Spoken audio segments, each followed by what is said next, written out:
don't feel like you're being listened to by the establishment. I came to GB News because it's the people's channel and I want the audience to have their say on the events of the day. We're dynamic. We do something different. Democracy shows that the wisdom of the nation is in its people. I get to travel to find out what the story is from a personal perspective. The British people aren't fools. We know when we're not being told the full story. We've got to work out how Britain moves forward from this. Is the best country in the world. The establishment had their chance. Now we're here to represent your views. Britain's watching. Britain's watching. Britain's watching. We're proud to be GB News. The People's Channel. Britain's news channel.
A GB News exclusive, we speak to the group that call themselves Blade Runners, who break the law by vandalising ULEZ cameras around London. Good morning. It's 6 o'clock on Wednesday, the 6th of September. This is Breakfast on GB News with Eamonn, Holmes and Isabel Webster. Leading the news on this Wednesday morning, the government faces fresh pressure over its role in the concrete crisis, with questions now being asked about how the Prime Minister dealt with it when he was Chancellor.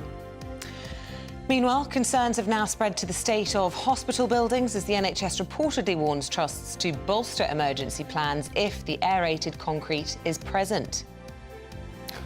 The blue plaque scheme, a hallmark of London streets, is to be expanded to the rest of the country. We want to know where you would like to see one near you and for whom. And in the sport, the Spanish football manager Jorge Vilda has been sacked 11 days after winning the World Cup tournament amid the Luis Rubiales kissing fallout. Amazingly, Rubiales is actually still there. Onto the tennis, Novak Djokovic cruises into the semi-final of the US Open, and a very, very, very well-known sport is going to make its way back to the Olympics for the first time in over 100 years. Oh, stop teasing. I'm such a tease. What could it possibly be? Is it canoeing? Is it football? Who knows? Well, we'll stay tuned for Shove halfpenny. That's the one. Is that the Give one? it away. That's it. That's it.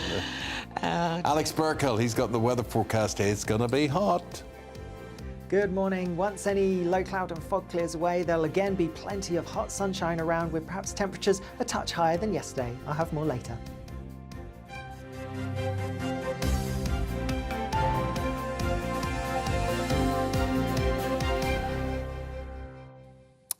OK, cameras from London to Birmingham, Glasgow, Bristol and Oxford. Clean air zones are sweeping across the country. And the Mayor of London, Sadiq Khan's decision to extend the ULEZ scheme to outer London boroughs has fiercely divided opinion. But if you opposed a clean air scheme, how far would you go to show your objection?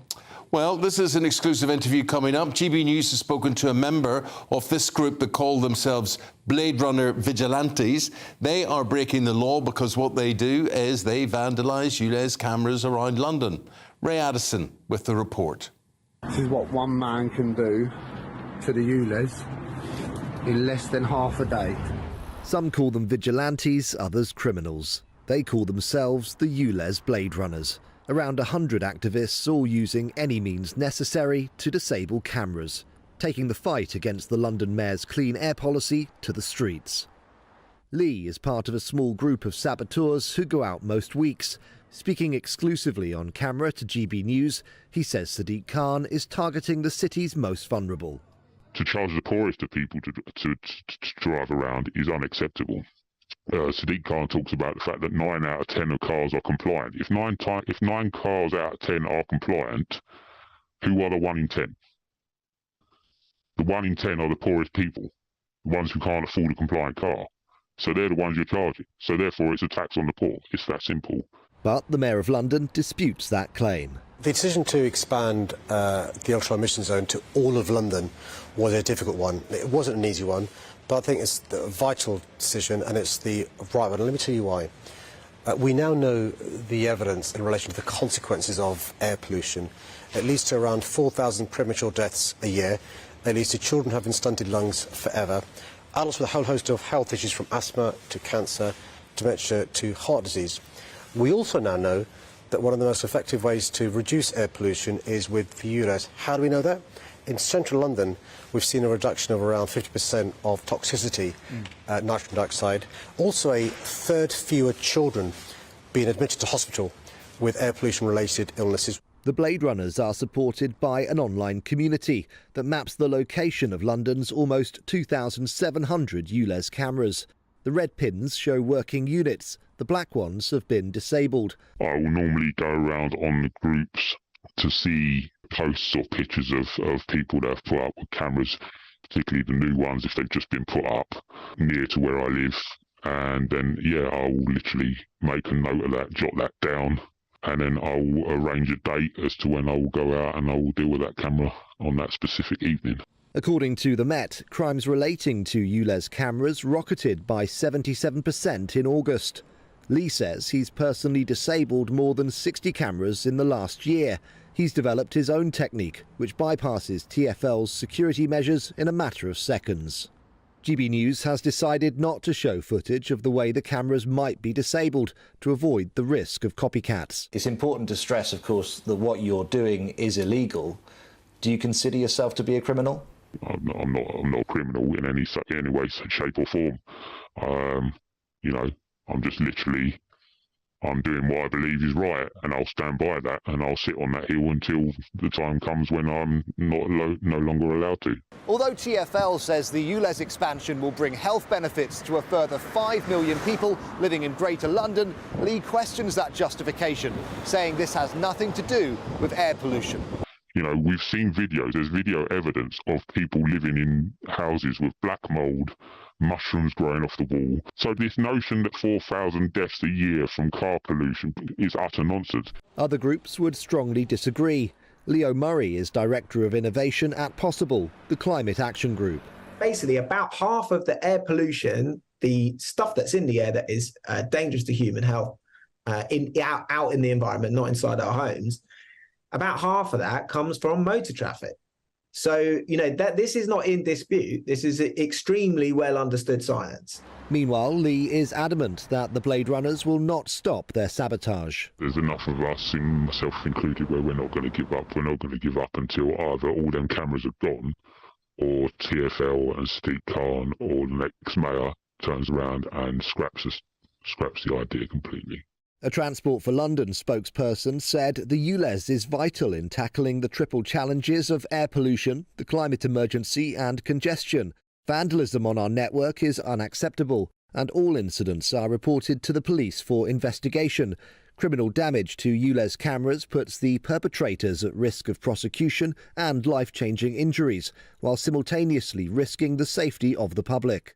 The ULEZ is not about making money, and annual net revenue from ULEZ will fall below zero by 2026-27 as compliance increases.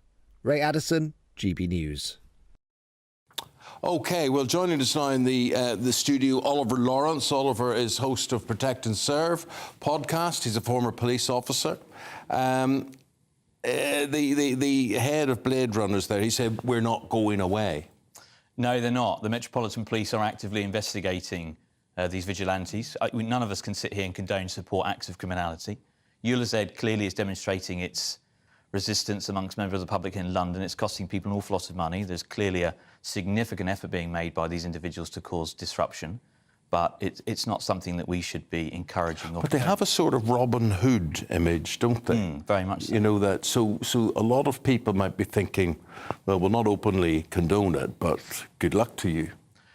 A lot of people will be saying that. You know, there are ways that we can resolve these issues. It's either voting when we come around to next mayoral elections, or it's making and lobbying to our local politicians to say these things are inappropriate. But, you know, going around committing acts of whether it be violence, as we saw with Just Stop Oil, we didn't condone those sort of actions, throwing orange paint over buildings, all that stuff was acts of criminality. We can't encourage it. We've got to say to people there are ways to manage and respond to these issues, and taking the law into your own hands is not one of those. And the ramifications of these people's actions could be significant in terms of penalties for criminal damage charges. Well, we've seen police powers hugely strengthened under this government, haven't we, in response to the active behaviour of many of the anti-climate sort of activists.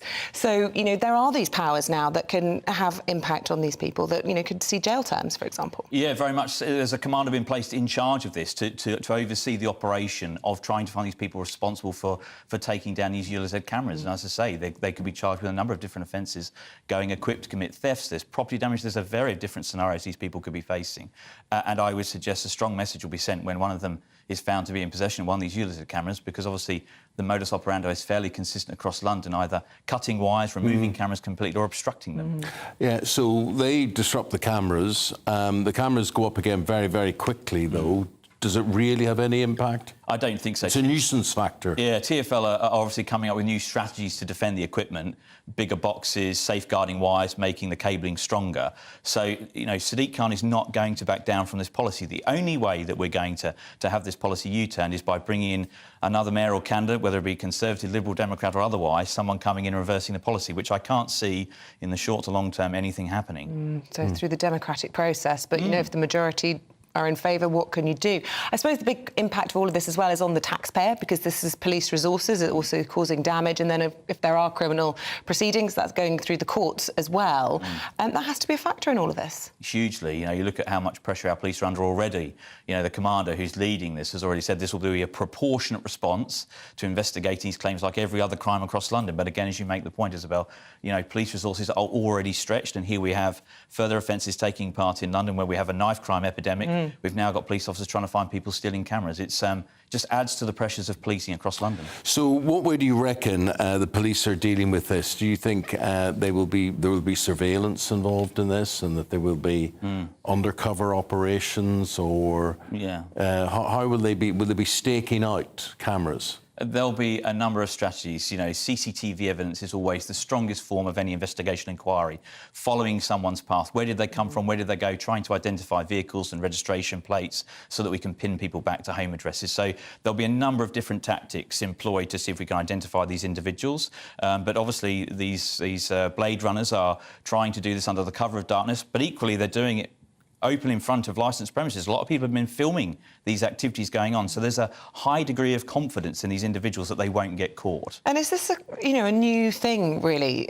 Are the Metropolitan Police used to these kinds of vigilante activists? I mean, I as a reporter covered vigilante incidents surrounding paedophiles and members of the public gathering together and finding the address of paedophiles, and that was a huge problem. But for this kind of sort of civil disobedience, is this a new thing? So we often look at community policing, we rely on what the public tell us. Intelligence-led policing models rely on the public to provide us information. I think one could argue, will the public be forthcoming in identifying these individuals? Probably not on this occasion. So the police are going to rely on their own skills, tactics and capabilities to identify these individuals within our communities committing these offences. OK, Oliver, thank you. Much appreciated. That's the war against the Blade Runners and the Blade Runners' war against the ULEZ cameras. Once again, we just stress that GB News does not condone or encourage illegal behaviour. Now, we're talking about concrete in schools and possibly now in hospitals as well. This crisis crumbling on, if you pardon the pun. NHS England reportedly has written to trusts telling them to bolster their emergency plans if the concrete in question is present in hospitals, following the new government guidance to schools. Conservative councillor for Epping and Thaden, that's Holly Whitbread, joins us now with her view on all of this. Tell us more, Holly. What way are you seeing this? Good morning. So I'm from Epping Forest in Essex, and in Essex we've had 55 schools affected by the RAC situation. So in my local community, just down the road from me, we've got a local primary school with not returning until Monday, with some children having to go to different schools, and another secondary school as well, where there's going to be a staggered return. So obviously there's been a lot of concern about this in the local community, and actually after the summer holidays, it's been a lot of disruption from parents, from childcare to school meals. So I'm seeing the impact here on the ground in Epping Forest in Essex, and I know the County Council have been working really hard alongside the Academy Trust and the Department of Education to make sure there's as little disruption to children as possible. Yeah, it's interesting. Is that a third almost of the cases that have been found in Essex? I wonder why that is. And do you think questions need to be asked of that, you know, of the authorities there? As the Education Secretary has said this week, you know, it's not technically her responsibility, although she is now taking a lot of the flak for it. Well, it's, of the 55, I think around a third of those are Essex County Council schools, but Essex County Council have been really proactive on this for some time, and they've been working with some schools historically. So where they've been aware, Essex Council have been working with the relevant authorities. I think it is just unfortunate that a lot of these 60s style buildings are within the county, and of the councils which the Education Secretary is referring to, Essex is one of those that has been really proactive in trying to tackle this previously, but obviously as the new evidence came to light from the Department of Education towards the end of the summer, we had to act quickly along with other schools around the country, and obviously the Academy Trust as well, who are responsible for their own schools. You're disappointed in your Conservative government as to the lack of action they have taken on this over the years? I mean, this has been going on since the 90s. That this was first discovered that there were issues with this rack concrete in the 90s. I think it's right when this incident happened over the summer where the beam collapsed that action was taken, because ultimately the safety of children has to come first. Obviously, it's disappointing there was such short notice. What I would say is that action has been taken, and this audit was done earlier in the summer to identify where these schools were. So at least this was here and the information is available, rather than having to look at things from scratch. Yeah, sorry, you didn't answer the question. I was asking you, how disappointed are you in your Conservative government, which was in power for most of the years that you've talked about there and done absolutely nothing? Or through the 90s and early 2000s, and until 2010, it was a Labour government in power. But I think you've been there for most of the time, so you can't just sort of shift it to Labour. Rishi Sunak, the current Prime Minister, he just halved education budgets when he was Chancellor. Yeah, well, what I would say is there has been a programme of repairing schools. I think Nick Gibb was on your show yesterday talking about the billions which has been put into repairing schools and rebuilding schools. But obviously, it is disappointing that we're in this situation now.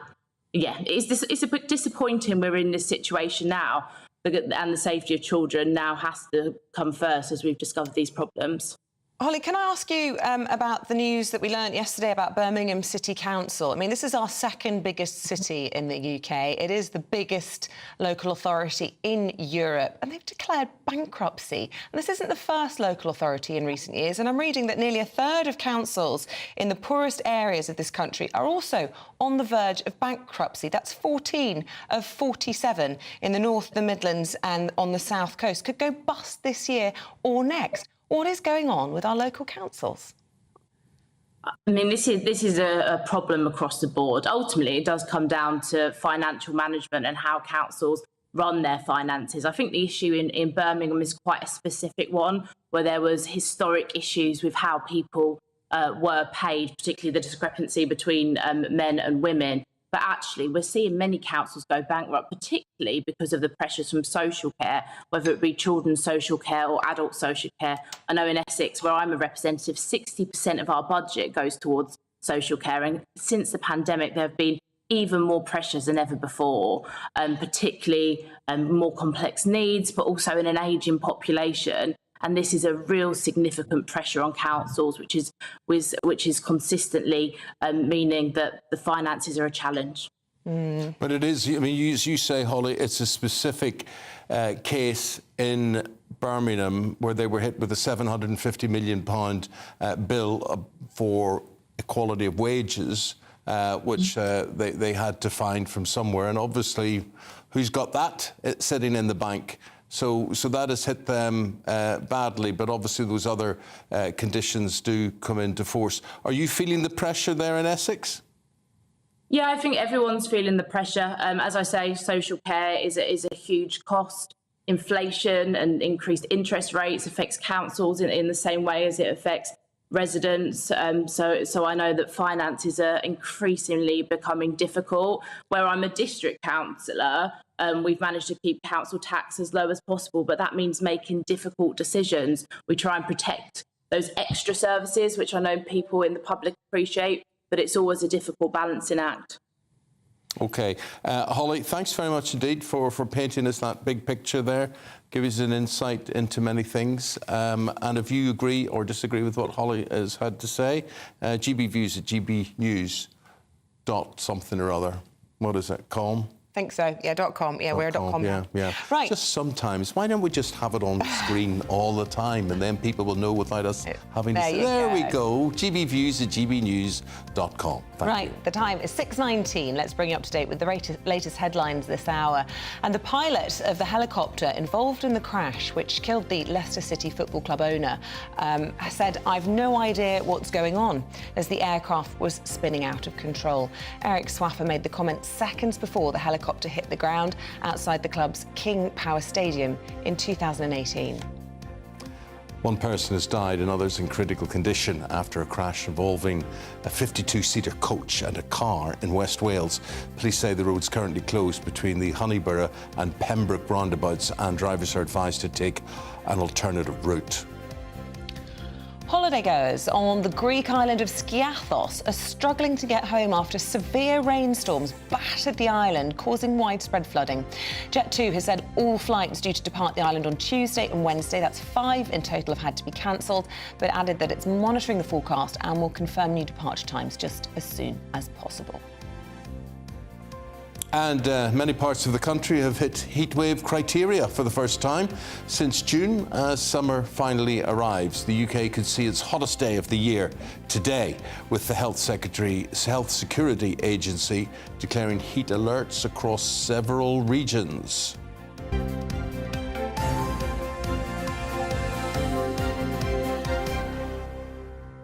But that Skiathos situation there, just is awful. I mean, you may expect many things when you go on your holiday to an island, a sun-bathed island, but you don't expect floods and the dangers of those floods. People have to stay, obviously, above ground level. They're confined to their hotels. They haven't got access to food or drink. And goodness knows what's going on the streets out there. The airport's closed. There's no flights going in or out. The airport's only a mile and a half from Skiathos centre there in that small island. And it feels like every day we're reporting these sorts of stories. It was Mallorca last week, then it was Madrid, now we've got Skiathos, the Greek island. If you are watching us in the Greek islands this morning, or indeed you are on your way out there today, do get in touch. We would love to hear from you. Have you been affected by this story? We know lots of British holidaymakers love Skiathos and indeed have been told they have to stay in their hotels until this disaster passes through. Get in touch, GBviews at gbnews.com. Awful situation.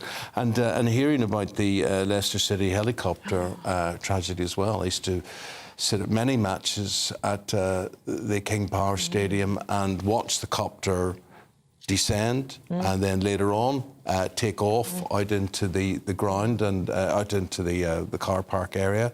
And just, you know, that's how the owner transported himself to and from the match every time Leicester played at home. Yeah. So it was an amazing sight, but the rear rotor blade needed servicing, and basically there was nothing outside the law. It was but that was where the problem was. Well, the tragedy also being that this report has revealed that 4 out of the 5 passengers actually survived the impact. They then died from the flames which engulfed the helicopter, which must, as you know, just an awful way to go.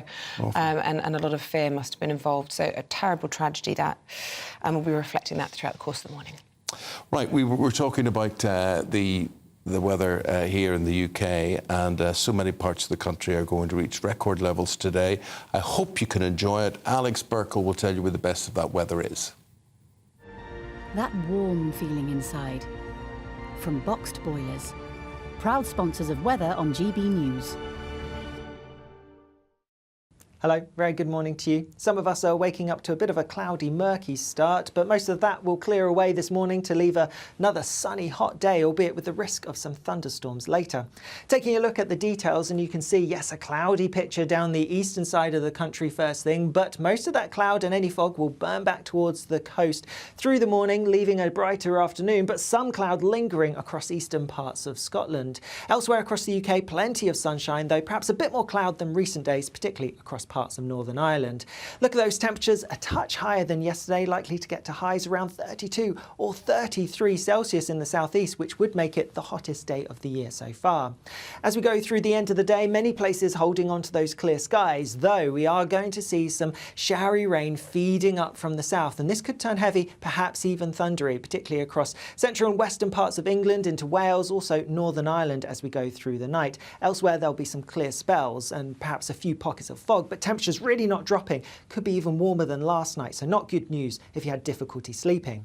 Through Thursday morning then, that showery rain will continue to be heavy at times and perhaps thunder as it pushes further northwards into parts of Scotland and continuing down the western parts of Wales into Ireland too. Otherwise, again, plenty of sunshine and once more, temperatures really rising well above average for the time of year. Again, in the southeast, we could see highs of around 32 or 33 Celsius. That warm feeling inside. From Boxed Boilers, proud sponsors of weather on GB News.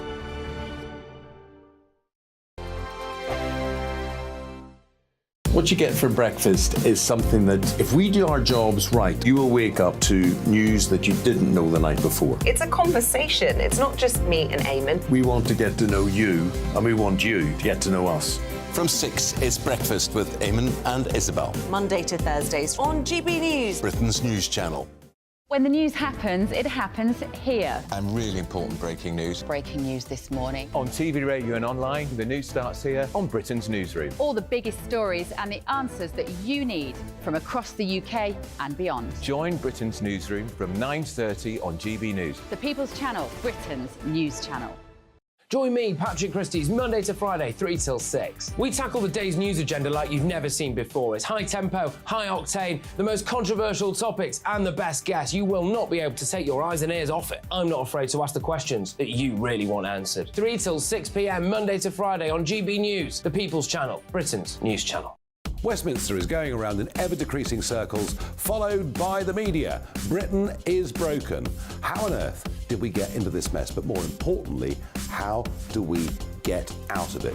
Join me at 7 p.m, Monday to Thursdays on Farage, here on GB News. We will have open, rational debate. We've got to work out how Britain moves forward from this. Join us here on GB News, the People's Channel. Britain is watching.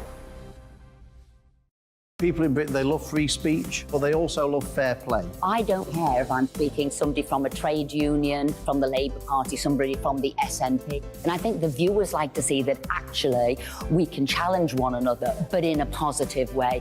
We think we ask the questions that people want to ask, and often we ask the questions that we wanted to ask in Parliament but never got the chance to ask. So join us every Saturday, 10 a.m. till noon on GB News, Britain's news channel.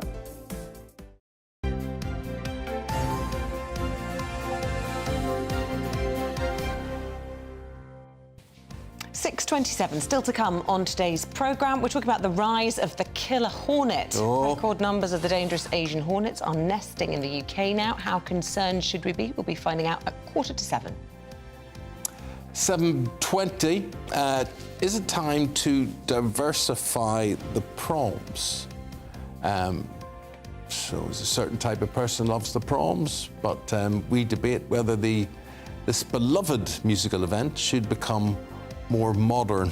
What are we really saying here? Get rid of the Union Jack, stop singing Land of Hope and Glory. What is that coded language for?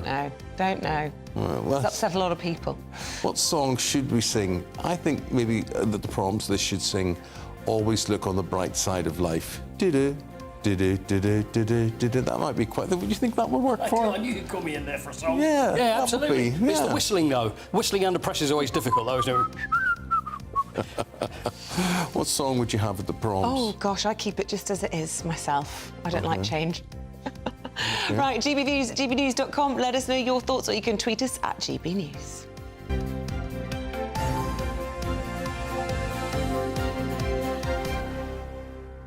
And here are your back pages with Mr. Coit. This is how they stack up. The Express.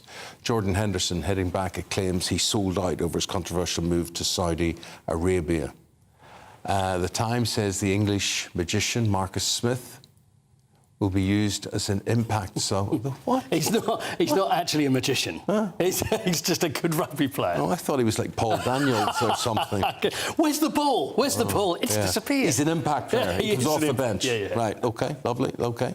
World Cup, does that start this weekend? It's Friday, yeah. Well, yeah, it gets underway Friday. Lovely. Saturday. And in the Star, Mason Greenwood says he's very happy to be at Getafe after being unveiled in front of the home crowd. So where on earth are they? Are they Spain? Yeah. Are you sure? Yeah. In other words, you don't know anything about it. Another one of those. It's a situation where, we have no problem. They're just thinking, good player, get him in, don't care, let's see how things go. And then United will take him back in January or something, or after a year. We'll see. We'll see. That's what you think. My friend, yes, sir. So much going on in the world. What do you want to start with? I'll do a little bit of US Open, because Novak Djokovic is into his 4th Grand Slam semi-final. Yeah. At least we can put this 24th Grand Slam title to bed, which seems likely. It'll probably be him and Alcaraz in the final. Margaret Court still has the record as 24 Grand Slams. This is going to be his 47th semi-final, so it's going to be Alcaraz in the final. Ben Shelton is another fella. He's only 20. And he's a powerhouse. I tell you, he's one to look out for. He beat Francis Tiafoe probably about half an hour ago. It finished. 20 years old, American. As always, son of a former pro and coach. They always are. Golfers and tennis players always have it in the family. And the youngest American semi-finalist at the US Open since 1992. OK. Which I believe is Michael Chapman. The last one. Right, Spain are without a coach. The women's football team are without a coach. So this guy, Jorge Vildas. Jorge Vildas. He's history. He seemed to be an arrogant sort of guy. Oh, yeah. I mean, we spoke about it during the World Cup before Spain were even likely to win it. Mm-hmm. The fact that there was all these problems within the camp. There were Spanish players that refused to play for him. He ended up getting 4 back. Honestly, it was just a mess of what he was trying to run. How they actually came through and won the World Cup is a miracle. But there's Jorge there. And then we know about Luis Rubiales as well. The other thing is that Vildas was at the conference when you've got Luis Rubiales, and then he's standing there saying, and he applauded him. Everybody noticed that, and they thought, OK, well, we see where you're... He backed the wrong horse there, He did back the wrong horse. You're darn right, he backed the wrong horse. So he's gone. Luis Rubiales still there, but surely it's going to be a matter of time before he goes. Jordan Henderson no longer at Liverpool, of course. Is he featuring with England this weekend? Yeah, it's amazing, isn't it? So he's playing in Saudi Arabia. But anyway, he's getting a bit of a backlash for this Saudi Arabia move that he's pulled off. Well, he has done, because he's always spoken out about gay rights, etc., and also the rights which are not really seen as very important over in Saudi Arabia. People think, well, you've just waved goodbye to that, you've gone for the money. He's done an interview and he's trying to backtrack. It's like the live golfers by saying, well, I'm not necessarily, I'm not going to rule out the fact that I may wear rainbow laces over there. Yeah, right, I don't believe that for a second. Be honest, Jordan, it's the money. You've gone for the money. This huge amount of money. 200 million. Oh, it's just a crazy amount of money. He's saying that Liverpool didn't want him, so that's the reason he went out there. There are more clubs in this country that would fall over themselves to have Jordan Henderson play. So although he's apologising for anybody he's upset, I just prefer they just say, look, I need the payday. It's a great way for me to finish my career money-wise, but it's never mentioned. It's always other reasons. Now, at the top of the hour, at 6 o'clock, you talked about a sport that's set to make a comeback in the Olympics. In how long on the first time? 1900. Right, since 1900. 123 years, I believe, is the maths there. That's not bad, is it? So what do you reckon? Well, you have any idea? Well, it has to be like something obscure that that was like completely out of vogue that you wouldn't. Well, I've Skittles. Skittles would be good. I mean, I've got old events from the Olympics. Tug of war, 1920. It's not that. It's not tug of war. No. How about the standing long jump? They used to do the standing long jump. So no run up. No. You just basically. Well, if you think that's bad, so there used to be a standing high jump. Which, yeah, what do you do? I mean, what do you get like 3 foot off the ground? You just like that, go, yeah. Do you know who would be really good on that? What, standing high jump? Yeah. Steve Austin, a man barely alive. We We've got the can power to rebuild him. We can make him stronger. Yes. Faster. Oscar, I think I can take it, Oscar. 6 million is nothing these days, is it? Then the $6 million woman. 6 million, yeah. She was there too. Lindsay Wagner. Yeah. Lindsay Wagner. But anyway, it's cricket. Cricket is coming back. So if you think, well, yeah, it's cricket. If you think, well, why cricket? So cricket's coming back to the Olympics. Now, there is always method behind the madness. Yes. India. Oh, money. Money. Because they think of the money that can be made if they put T20 into the Olympics. Yes. The money that can be made from TV rights in India. And India, obviously, a cricket-loving country. Everything to do with cricket they adore, and if that goes into the Olympics, much more Indian interest. Well, they're not more far money. wrong there, are they, Yeah. with the science behind all of that? So there you go, that's the reason. So cricket coming back for the first time since 1900. And would that be welcomed in the game, or would that be just... So. Yeah, OK. Yeah, I think so. I think it'd be good. Yeah, absolutely. A small piece of racing history was made at Ripon yesterday. It was? When a horse... yes. A horse called what? Doom. Doomed. Yes, yes. Doomed. I know. We're all doomed. Well, you're all doomed. That's the people that had money on Doom, because it's the shortest price favourite to lose a race since 1948. 25 to 1 on was Doom. So Tom Marquand... To lose? No, 25 to 1 on. So it means that if you put £25 on... To do what? Win or you lose? would win £1. That's how... certain. I can't do the maths on that. 25 to 1 on. Wait a minute, was this to win or lose? Yeah, to win. So 25 to 1. So if you had 25 quid on Doom... So it was a nailed-on cert. Correct. It would be like Doomed was racing against you and me. Absolutely. Right, OK. Yeah. So it was a cert. It was going to win, because it was 25 to 1. So you'd only win £1 for every 25 you put on. Came second. And so it's the shortest price favourite to lose since 1948. And it was really heavily backed. So if you think the point of putting £25 on just to win one, and it came in second. Before I say goodbye to you, here we are on the, what is it today? Is the 5th of September? 6th of September. And whose birthday is it today? Right. So I'd like you both to have a go at this. After Izzy and her disastrous Nick Faldo guess a couple of months ago, 2 British tennis icons both have their birthdays today. Right. Let's have a look at these.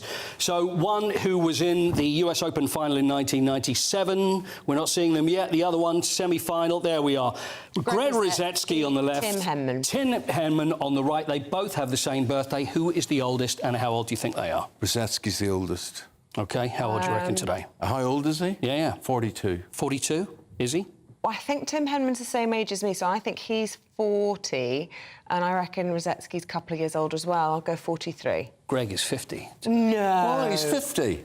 Tim, 49 today. What? 49 today. Let me tell you a very interesting story, right?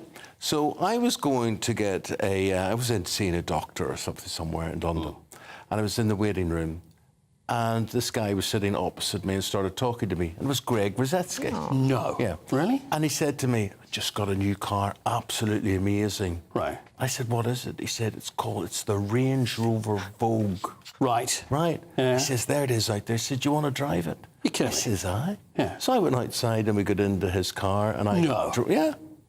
Anybody tell you not to speak to strange men? What are they? Did I ever tell you about Ruby Wax meeting her in the doctor's surgery? No. That's a whole other story. Anyway, but that's... Did you go for a ride in her car? Did you play tennis against her? I went in the dentist once. Right. Charles Dance. Where do you go? Where's these places you go? Don't answer that. Harley Street. Charles Dance. Yeah, it's going to be, isn't it? Honestly. Charles Dance. And then once, what's his name? Liz Hurley. What's his name? Hugh Grant. Hugh Grant. Hugh Grant. Where was he? He was in the doctors one day as well. Well, I never. Yeah. God damn, Could be a good programme there, Celebrity Doctors. I tell you what, I think it's already been done, but I think I'll just go and hang out around the outside of the doctors. Yeah. Yeah. This is just a general GP, is it? Just in the Surrey area? Well, I don't think so. I have particular complaints. OK. Thank you very much indeed, Thank Paul. you. 6:37 is the time. Right, stay with us. We're going to be looking at claims of a conflict of interest involving the Education Secretary's husband. That's in today's papers. We're going through them with Charlie Rowley and Scarlett Maguire next. The Live Desk with me, Mark Longhurst. And me, Pip Thompson. It's here Monday to Friday on GB News. From midday, we'll bring you the news as it breaks, whenever it's happening and wherever it's happening, from across the UK and around the world. Refreshing, feisty, but with a bit of fun too. If it matters to you, we'll have it covered on TV, radio and online. Join the Live Desk on GB News, the People's Channel, Britain's news channel. So Jubes and Kerr, we tackle the issues of the day with real, robust debate, both sides of the fence, battling it out with me in the middle with my forthright opinions and views. And often really interesting things happen because you start with a position and then by the end of the debate you find actually, well, I might not have thought about that one. What we need in this country is 2 new political parties. You should maybe think about doing a 2024 calendar. I'm Michelle Dewberry and I'm keeping you company right through until 7 o'clock this evening. GB News, the People's Channel, Britain's watching. Monday to Thursday, 9 p.m. till 11 p.m. Join me, Dan Wootton, for 2 hours packed full of unfiltered opinions, unique takes and fiery debates. I guarantee you blockbuster guests and exclusive reporting with no spin, no bias, no censorship. I think there is a culture of collusion, quite frankly. And no reason to go to bed. That's Dan Wootton tonight on TV, radio and online. Monday to Thursday from 9 p.m. till 11 p.m. only on GB News, Britain's news channel. In a world of dull and predictable radio and TV shows. Oh, hi. On Mark Dolan tonight, we've got big guests. We drill into the big stories of the day. The show adds up to a brilliant listening and viewing experience. Mark Dolan Tonight is the most entertaining current affairs show ever, and that's a fact.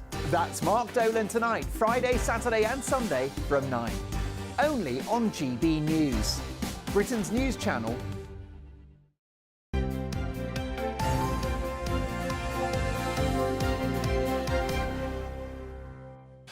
Right, let's bring you up to date with what's happening on the newspaper front, and these are the front pages. The Telegraph is leading with the crackdown on sickness benefits being delayed until 2025. FT reports on Birmingham City Council declaring itself bankrupt. We've already discussed that in the programme. In the Express, the Immigration Minister, Robert Jenrick, says France needs to do more to stop channel boat crossings. And here's the Star reporting on the digger driver who smashed his digger through the Great Wall of China.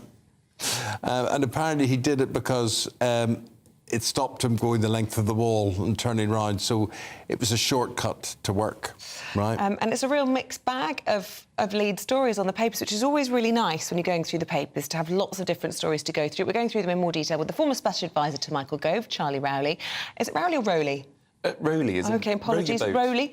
And the former Labour advisor, Scarlett Maguire. I think I've got that one right. Scarlett, we're going to start with you. Actually, really interesting the way the different papers are covering this benefit story.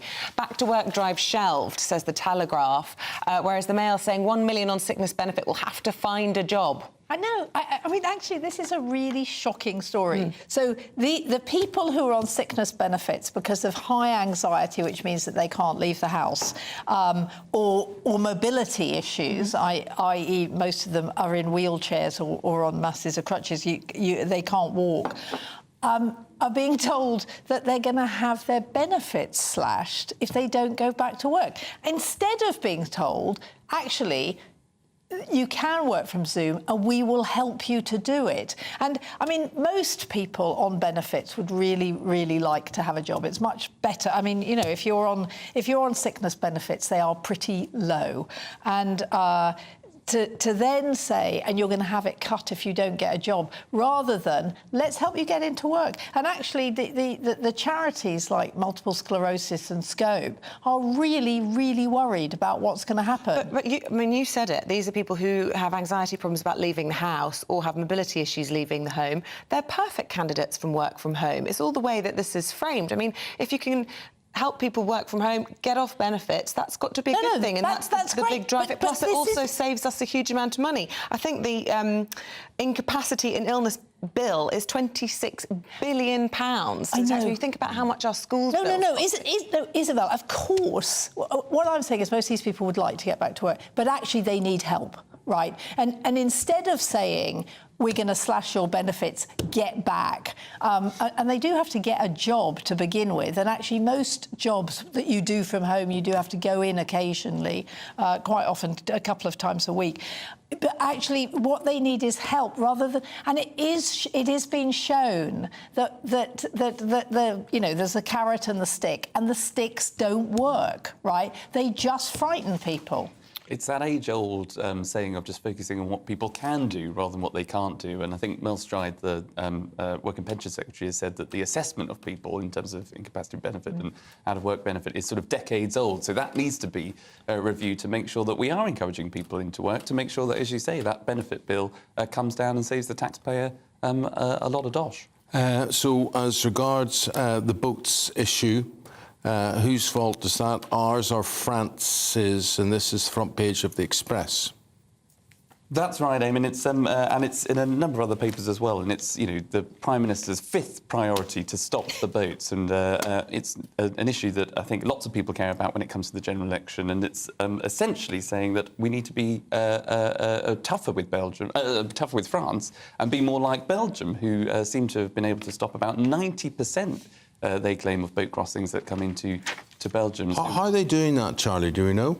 Belgium? Well, there's a tougher interception of the boats, and they are actually turning them back into mainland Europe. But we're seeing a migrant crisis right across Europe. So Italy has seen about 50%. But how are they doing that, and there's no big outcry about that, turning the boats round? I mean, you imagine if that happened here, that we were turning around, no, you're not welcome here, back to France.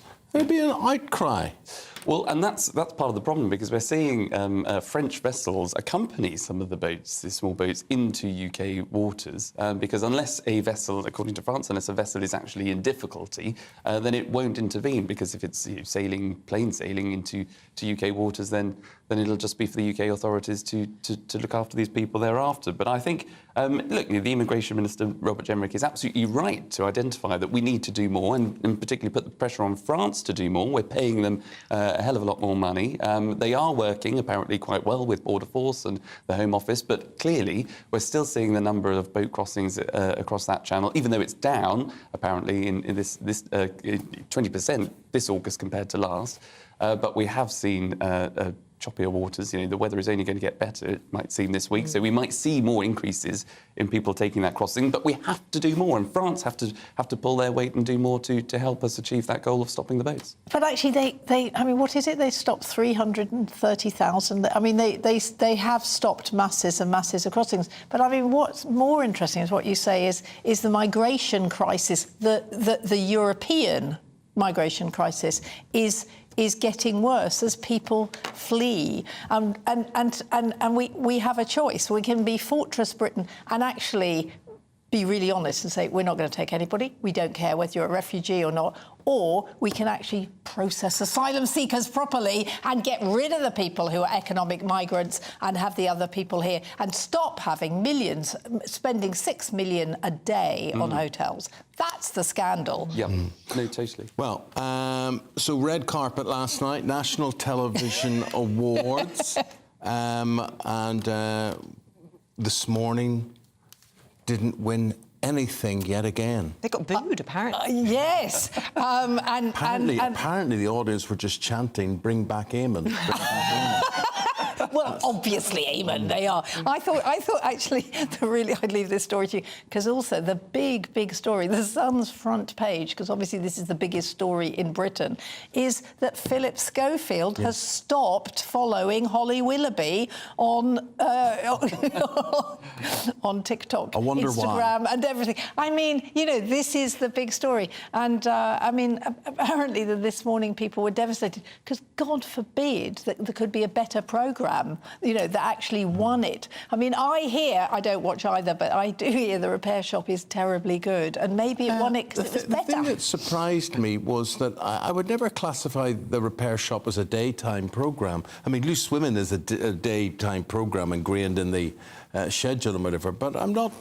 I don't know what time The Repair Shop's on either. I thought it was on I've also evening. heard it's wonderful and it's a beautiful book. Have you ever watched it? No, my parents are big fans, and Yeah. I've heard a few interviews with the presenters and about the amazing life story of the main guy and how he couldn't read and write when he left school, and he's gone on to have this wonderful career. But when it comes to television awards and public vote, I'm all in favour of the Trick Awards, which I know is given this programme, and Quite right. its presenters the thumbs up as Oh, Charlie will have you back any day. See,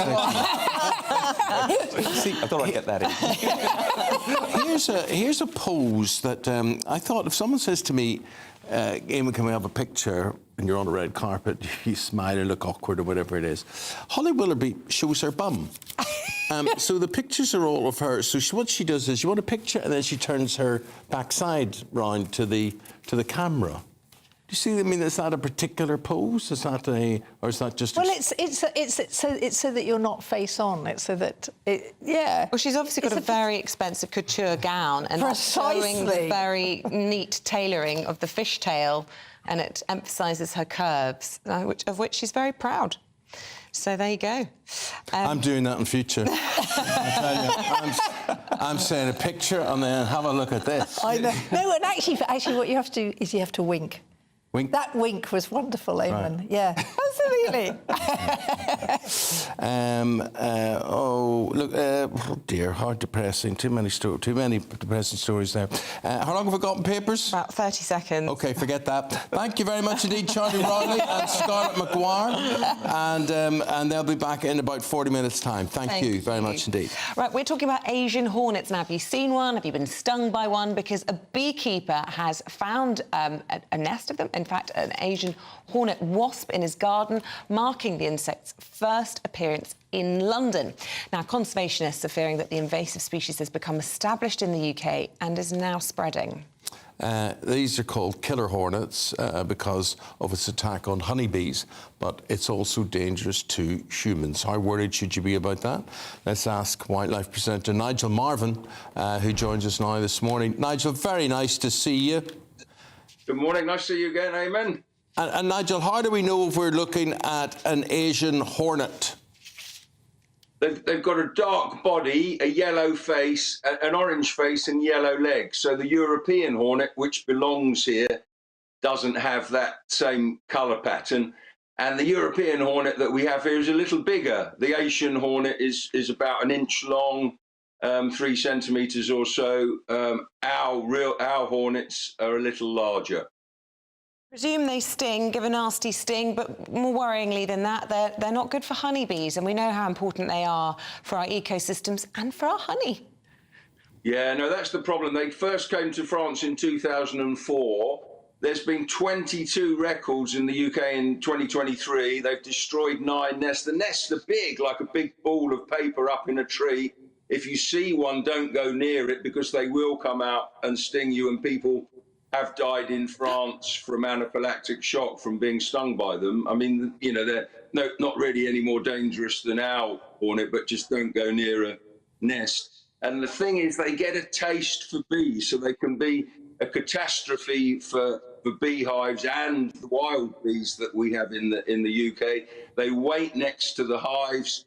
When the bees come back, they grab them, cut them up, take them back to feed to their babies. So they're a real problem. Mm-hmm. And in Asia, where they come from, the bees there, they know that there's these big predators waiting for them. So they zip into the nest really quickly. They dodge the bees. They move into their nests fast. Our bees have no experience of these hornets. They just meander in slowly, and the hornets get them. But Nigel, I know you say don't approach them, but I presume you're eager for people to report sightings of them as well. But what I want to ask you is, they're an invasive species, but is this not just the evolution of life that, you know, the bigger predator wins out? Why should we be particularly worried? Is it just honey making? Is that the problem? No, it's because they don't belong here. So they came on a boat. They came in a cargo of pots to France in 2004. Then they started to spread. So they do not belong here, and our wildlife don't have any defences against these predators. Gotcha. Whereas in Asia, the bees there do. It's funny, we've just had an email in from Kevin and Alison watching us in Shanklin in the Isle of Wight. Very good morning to you both. Thanks for getting in touch. We had one of these in our garden a few months ago. It started to nest in a nest box that we had for the Jenny Wren. They're very big and aggressive, so he's warning us against approaching those as well. But, I mean, we're hearing about the rise of these killer mosquitoes as well on European shores and perhaps even here in the UK. Is this to do with the unusual weather that we're all experiencing, dare I say, climate change? Yeah, the Asian hornets, they would survive. It's not a climate change thing with them, but definitely with the mosquitoes, tiger mosquitoes that give dengue fever and some of these really horrible diseases. Because the winters are warmer, because the summers are hotter, they could breed here. These big black and white mosquitoes, they've got a painful bite. They could be a real problem in this country because of climate change and the warming summers. I always get bitten by everything. I'm one of those people that, you know, whether it's mosquitoes, and I'm actually allergic to bees, so I'm worried about my reaction if I get stung by a hornet. You could die. Yeah, don't get too excited. He's going to bring one into the studio. But I have definitely don't approach a nest, because they will come out of the nest en masse and defend it. So you know, if you see one, as Eamonn says, report them, but don't go near a nest. Don't try to put it down yourself. Gosh. Well, Nigel, it's very, very nice to see you. What are you up to these days? I'm making a couple of films about Saudi Arabia, so I'm going there in a couple of weeks. Wildlife of Saudi Arabia. There's not much, is there, in Saudi Arabia? They're terrible sort of birds of prey and things, totally persecuted. Yeah, well, there's a big tradition of falconry there, and they protect actually the birds of prey, but they do hunt some other species with their falcons. That can sometimes be a problem. But otherwise, there's quite a lot of good conservation going on there. Is there? Well, good man. You stay safe. Enjoy that. We look forward to seeing those films. And thanks very much for your take on things this morning. Yeah, nice to speak to you. Thank you very much. Appreciate it. Thank you, Nigel. Thank all you very the much best. indeed. Oh, I don't like the sound of those hornets at all. If you've spotted one, let us know. We've heard this morning they've been in the Isle of Wight. But You're going to tell me it's you've the seen ones one. that you don't spot that have me concerned. I have lumps on places that you think, how have they got in there? That's spiders. Spider bites. Didn't you think you'd been bitten on the face by a spider? They've got inside my underpants. Oh, gosh. Too early for this. I'm telling you, there are flaps of my skin that I think, No. Someone help me. So has something bitten in there. Do you want to, look, I'll show you. No, we're not doing that. But there are, and then, and these bites come in twosomes, right? So it's not It's not like an alien. Well, it's like, maybe it could have been fangs or something like that. But have you ever woken up in the morning and there's two lumps on you and you think, where did that come from? How did that happen? Because as you say, you don't see them in the bed, you don't see anything about, but you think it could be spiders. I think it could be spiders, or it could just be this crazy weather. Let's get an update on the forecast. Here's Alex Burkhill. Looks like things are heating up. Boxed boilers, proud sponsors of weather on GB News. Hello, very good morning to you. Some of us are waking up to a bit of a cloudy, murky start, but most of that will clear away this morning to leave another sunny, hot day, albeit with the risk of some thunderstorms later. Taking a look at the details, and you can see, yes, a cloudy picture down the eastern side of the country first thing, but most of that cloud and any fog will burn back towards the coast through the morning, leaving a brighter afternoon, but some cloud lingering across eastern parts of Scotland. Elsewhere across the UK, plenty of sunshine, though perhaps a bit more cloud than recent days, particularly across parts of Northern Ireland. Look at those temperatures, a touch higher than yesterday, likely to get to highs around 32 or 33 Celsius in the southeast, which would make it the hottest day of the year so far. As we go through the end of the day, many places holding on to those clear skies, though we are going to see some showery rain feeding up from the south, and this could turn heavy, perhaps even thundery, particularly across central and western parts of England into Wales, also Northern Ireland as we go through the night. Elsewhere there'll be some clear spells and perhaps a few pockets of fog, but temperatures really not dropping. Could be even warmer than last night, so not good news if you had difficulty sleeping.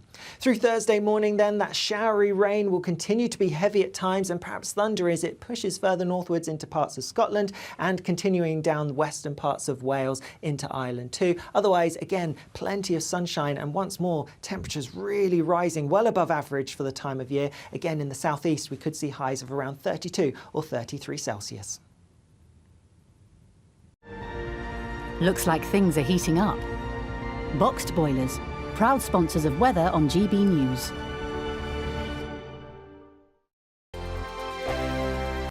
Monday to Thursday nights on GB News. At 6, it's Dubes & Co. 7 o'clock, Farage. At 8, join Jacob Rees-Mogg. And at 9, Dan Wootton Tonight, followed by headliners. On TV, radio and online. This is GB News. Now then, Lee Anderson here. Join me on GB News on my show, The Real World, every Friday at 7 p.m. I'm not eating bloody cat. Are you Delicious. mental? Put your mouth. OK, here comes a train. Reminds me of the scene in Singing in the Rain. Adam, is that a good one? Whoa! Join me at 7 on GB News, Britain's news channel. Join us every night on GB News at 11 p.m. for Headliners, which is 3 top comedians going through the next day's news stories, which is exactly what you need, because when the establishment has gone crazy, you need some craziness to make sense of it. So join us 11 p.m. every night on GB News, the People's Channel, Britain's news channel.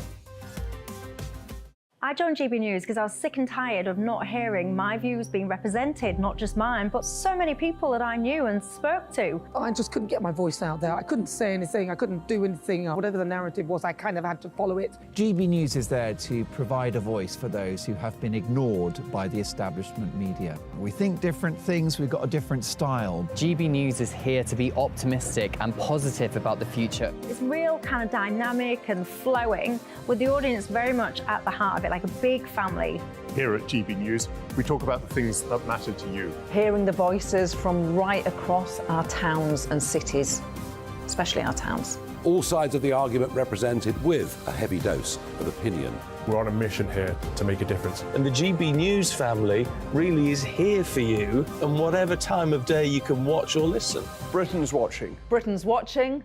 We're proud to be GB News. The People's Channel. Britain's news channel.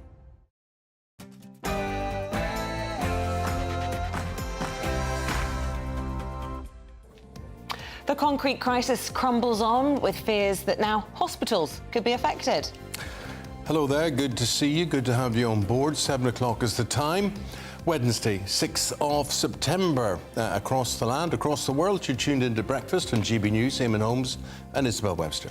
Leading the news this morning, the government's facing fresh pressure over its role in the concrete crisis, with questions now being asked about how the Prime Minister dealt with it when he was Chancellor. Meanwhile, concerns have spread to the state of hospital buildings as the NHS warns trusts to bolster emergency plans if aerated concrete is present. A GB News exclusive, we speak to the group that call themselves the Blade Runners, who break the law by vandalising ULEZ cameras around London. The Blue Plaque scheme, a hallmark of London streets, and it's to be expanded to the rest of the country. We want to know, where would you like to see a blue plaque near you and for who? Modesty prevents me from... You think there should be one on your house? Oh, stop it, stop it. You're joining the clamour of people asking for that, but... I do find them really interesting. I do find myself, if I'm in a taxi or something driving through London, craning my neck to try and read them. And yes. I love to see, you know, really important and significant people. I saw one the other day next to the BMA in central London, and I can't remember who it was, but I thought it was quite interesting. It was Charles Darwin, right next to the British Medical Association. I'm not sure if it was, but it was someone quite... It made me raise an eyebrow, and I thought, that's interesting. Florence Nightingale, I think, is down in Harley Street somewhere, and Alfred Hitchcock. Can't remember the name of the road, but I think it's fascinating to think that Alfred Hitchcock, this genius of a director, and he lived on a main road. Yeah. And I thought, but you know, I suppose he was in central London, but it was all very nice to see.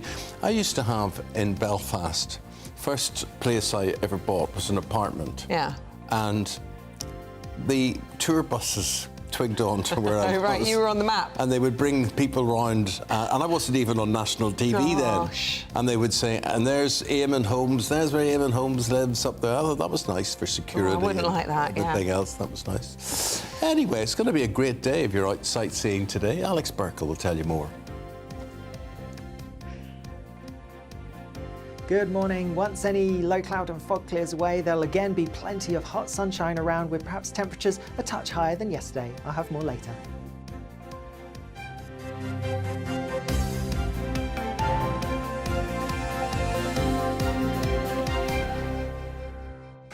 Well, as the concrete crisis crumbles on, NHS England has written to trusts telling them to bolster their emergency plans if the concrete in question is present in hospitals, OK? This follows new government guidance to schools. So we've got schools, hospitals. What type of building is next? Well, Catherine Forster, GB News political correspondent, joins us live from Westminster. This crisis rumbling on for the government. And meanwhile, the Education Secretary's husband is also making front-page news this morning. News of a £1 million IT contract linked to school rebuilding.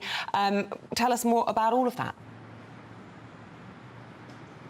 Yes, not the best look, is it? Though no suggestion of any wrongdoing either on the part of the Education Secretary or her husband.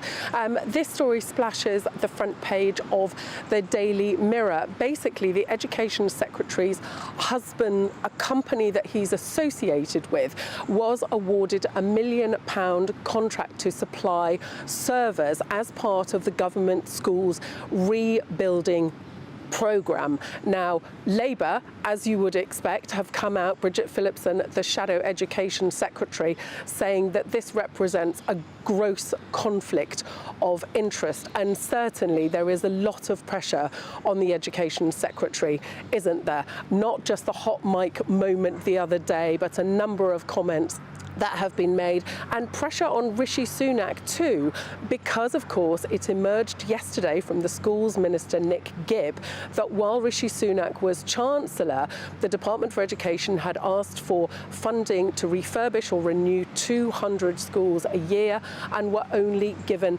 50, and that decision was taken by the then Chancellor, now Prime Minister Rishi Sunak. Now, Rishi Sunak has tried very hard to basically make out that this is all nothing to do with him.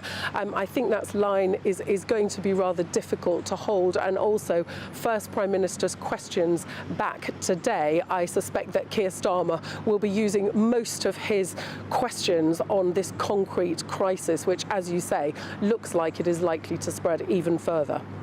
Claiming that they've raised this issue in Parliament 180 times and that the government is merely shrugging its shoulders in all of this. But at the same time, here we are talking about Birmingham City Council this morning, a Labour-run council. They've run out of money. Are they any better being trusted with these sorts of things? Well, in a way, this concrete crisis, it's the worst possible start back for the Conservatives, for Rishi Sunak, you know, wanting to have a bit of a reset. But certainly the news that Europe's biggest council, Birmingham, Labour-run, representing over 1 million people, has now effectively gone bankrupt, will definitely be seized on by the Conservatives, who are bound to say, look, this is what happens when you put Labour in charge. They can't manage the money, they splash the cash. This is where it ends up. Of course, worth saying, councils have been under a lot of pressure. Birmingham is not the first council to go bankrupt. There's also been Conservative councils such as Northampton last year, but it is much the biggest, and the fact that it's now going to only be able to provide real essential services is very, very bad news for the people of Birmingham. And of course, the people that use the council services the most tend to be the people who are the poorest, and as so often, it's going to hit them hardest. OK, Catherine, thank you very much indeed. You mentioned essential services there. And after years of remote learning because of COVID, how is this concrete crisis impacting on pupils and indeed their mental health? Well, Patrick Regan's the founder of Kintsugi Hope. I hope I got that right, the mental health charity.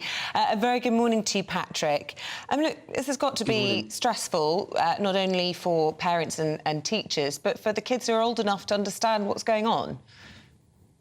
Yeah, 100%, and obviously, I've heard lots of conversations about the economic implications, but what about the human implications? I think that is huge. And, our young people, having been through COVID, and I've even heard people say, oh no, is this COVID rerun? The pressure on their mental and emotional health. And we forget that school isn't just about academic achievement. It's about finding a sense of belonging, finding friends, teamwork. Just imagine if you're in year 7 at the moment, transitioning into secondary school and not quite knowing, I'm going to meet my friends on Zoom, who's my teacher going to be?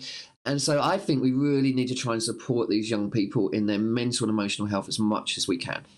And also, Patrick, not only that, their economic situations as well. I work for a charity which studies basically tech poverty. And that's a real thing. People can't afford Wi-Fi, they can't afford these laptops and handheld devices and all sorts of things. And so not everybody's equal in this. Not remotely are they equal in this. 100%. Yeah, it's a great point, Eamonn, because I think that this always hits the poorest and also hits those with additional needs as well. I've got kids with additional needs and it always hits them the hardest. I've been involved in youth work for about 30 years and you see, people struggling at home sometimes. Sometimes home is not a safe place. It's a traumatic place for people, and Wi-Fi is dodgy. Parents can't take time off work for some of them. Remember that schools provide breakfast clubs and after school clubs. And so you're 100% right. It's the poorest and those with additional needs the hardest. And that's what we need to think about. I mean, when I think of my upbringing, I think of, the modern phrase, but I do think there was a sort of resilience that was inbuilt in all of us, certainly Eamonn's upbringing, when you think of the troubles and all of that impact on your schooling, bombs going off on the way to school and the like. There will be people watching and listening to this saying, we're mollycoddling our kids and they need to be more resilient in the way that we were when we were growing up. But if you haven't got money, you haven't got money. But just to explain how serious this mental health crisis is that we're all experiencing in young people. We're seeing record numbers of people self-harming, eating disorders, whether that's social media or whatever. Our youngsters aren't happy. They aren't well, a lot of them. No, I think that's 100% right. And I think we need to provide support. The stats that come out, 52% of 17 to 23-year-olds have been struggling with their mental health. And that's huge, and we hear a lot of stats on telly, but, every stat is a person, is an individual, is a family that's going through. And I feel like we've got to support those that are working in the grassroots, the voluntary sector, the faith sector, those that are living it out. And I know for myself, we run a charity called Kintsugi Hope, which is a Japanese word that means golden joinery, which means if you break something, we tend to mend it with super glue. We hide the cracks, we pretend it's not broken. But what they do in Japan is they put a gold powder in the glue. So instead of hiding the cracks, they make a feature of the cracks. So arguably, beauty comes out of brokenness. And I think there's a message there, metaphor for life, saying beauty can come out of brokenness. And I think we need to support our kids. They need not just our compassion, they need alternatives. And that's what with government need to grapple with at the moment. And they need routine and security. And Isabel mentioned my schooling in Belfast. And it wasn't only just about the academic side of things. It was about the sense of security that school gave me and the sense of belonging. And we had a very long driveway and there were big gates at the bottom of it. And the gates would be locked and basically weren't allowed out of school because it was too dangerous. I mean, just all around, there were riots, there were fights, there were everything. And what St Malachy's College in Belfast offered me was sanctuary, an oasis, and we could continue a life that was detached from the reality that was going on outside. And that's the thing. Friendships were formed. It just was safety. It just felt so good. And often I would leave school and feel unsafe. And so I think we can't underestimate for young people a sense of belonging, a sense of routine, a sense of normalness by going to school. Yeah, and if you struggle with anxiety, routine is actually really, really important. And that sense of belonging, because I think belonging and fitting in are two very different things. And that's where you get those skills, those interaction skills, don't you, at your local school? You know, and I've done quite a lot of work in Belfast, and I've seen the effort that they've been to actually to create that sense of belonging in some of the schools there. And I think it's absolutely vital, you know, and these young people, they've been through so much. I mean, just think about it. You know, for a couple of years of their life, they had a death counter on their TV screens every single day. If that's not anxiety-inducing. You know, we've had the death of George. Patrick, I hope Patrick comes in and talks to us in studio here much longer next time about what he was highlighting there.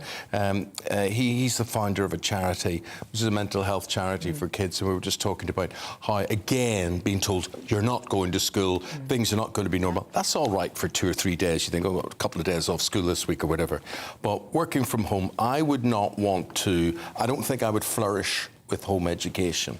Oh, it was the hardest thing I've ever done during lockdown with my children, and I adore children, but trying to work and balance the demands of children at the same time, really, really, really tough and hard on the kids. We're going to talk now about a GB News exclusive. This is about a group that call themselves the ULEZ Blade Runners, vigilantes who are actually breaking the law by vandalising ultra-low emission zone cameras around London. So what do you think of that? Here's a report. This is what one man can do to the ULEZ in less than half a day. Some call them vigilantes, others criminals. They call themselves the ULEZ Blade Runners. Around 100 activists, all using any means necessary to disable cameras, taking the fight against the London Mayor's clean air policy to the streets. Lee is part of a small group of saboteurs who go out most weeks. Speaking exclusively on camera to GB News, he says Sadiq Khan is targeting the city's most vulnerable. To charge the poorest of people to drive around is unacceptable. Sadiq Khan talks about the fact that 9 out of 10 of cars are compliant. If 9 cars out of 10 are compliant, who are the 1 in 10? The 1 in 10 are the poorest people, the ones who can't afford a compliant car.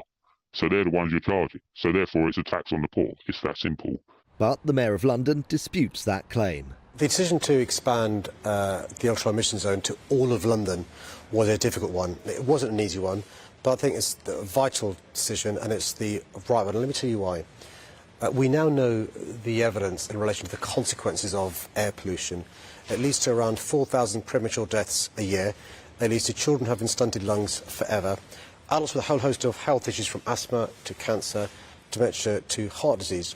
We also now know that one of the most effective ways to reduce air pollution is with the ULEZ. How do we know that? In central London, we've seen a reduction of around 50% of toxicity, nitrogen dioxide. Also, a third fewer children being admitted to hospital with air pollution-related illnesses. The Blade Runners are supported by an online community that maps the location of London's almost 2,700 ULEZ cameras. The red pins show working units. The black ones have been disabled. I will normally go around on the groups to see posts or pictures of people that have put up with cameras, particularly the new ones if they've just been put up near to where I live. And then, I will literally make a note of that, jot that down, and then I will arrange a date as to when I will go out and I will deal with that camera on that specific evening. According to the Met, crimes relating to ULEZ cameras rocketed by 77% in August. Lee says he's personally disabled more than 60 cameras in the last year.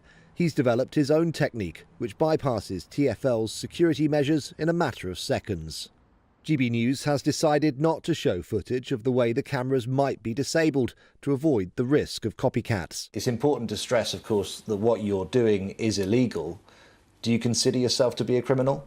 I'm not a criminal in any way, shape or form. I'm just literally I'm doing what I believe is right, and I'll stand by that, and I'll sit on that hill until the time comes when I'm no longer allowed to. Although TfL says the ULEZ expansion will bring health benefits to a further 5 million people living in Greater London, Lee questions that justification, saying this has nothing to do with air pollution. You know, we've seen videos, there's video evidence of people living in houses with black mould, mushrooms growing off the wall. So this notion that 4,000 deaths a year from car pollution is utter nonsense. Other groups would strongly disagree. Leo Murray is Director of Innovation at Possible, the climate action group.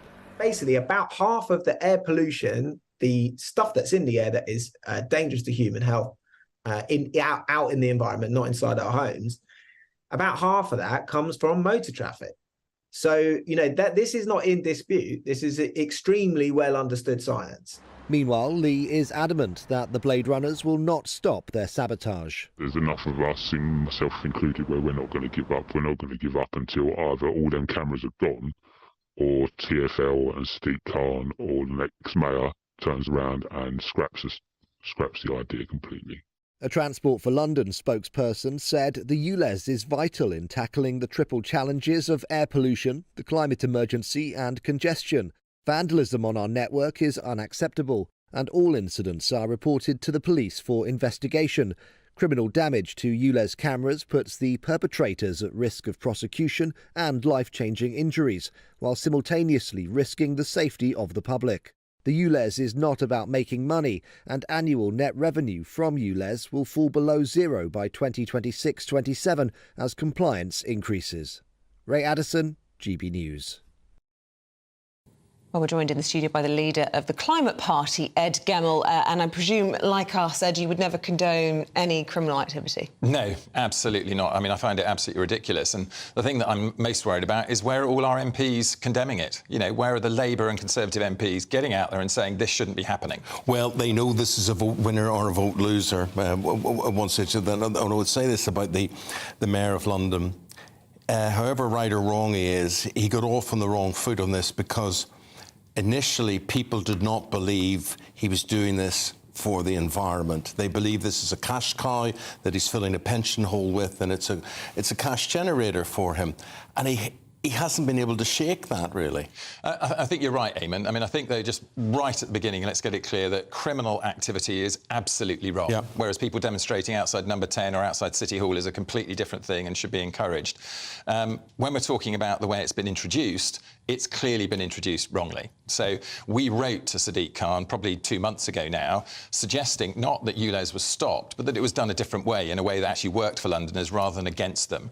So we suggested you do it over 5 years. You start with £2.50 at the beginning, and then you gradually grade it up towards £12.50 after 5 years.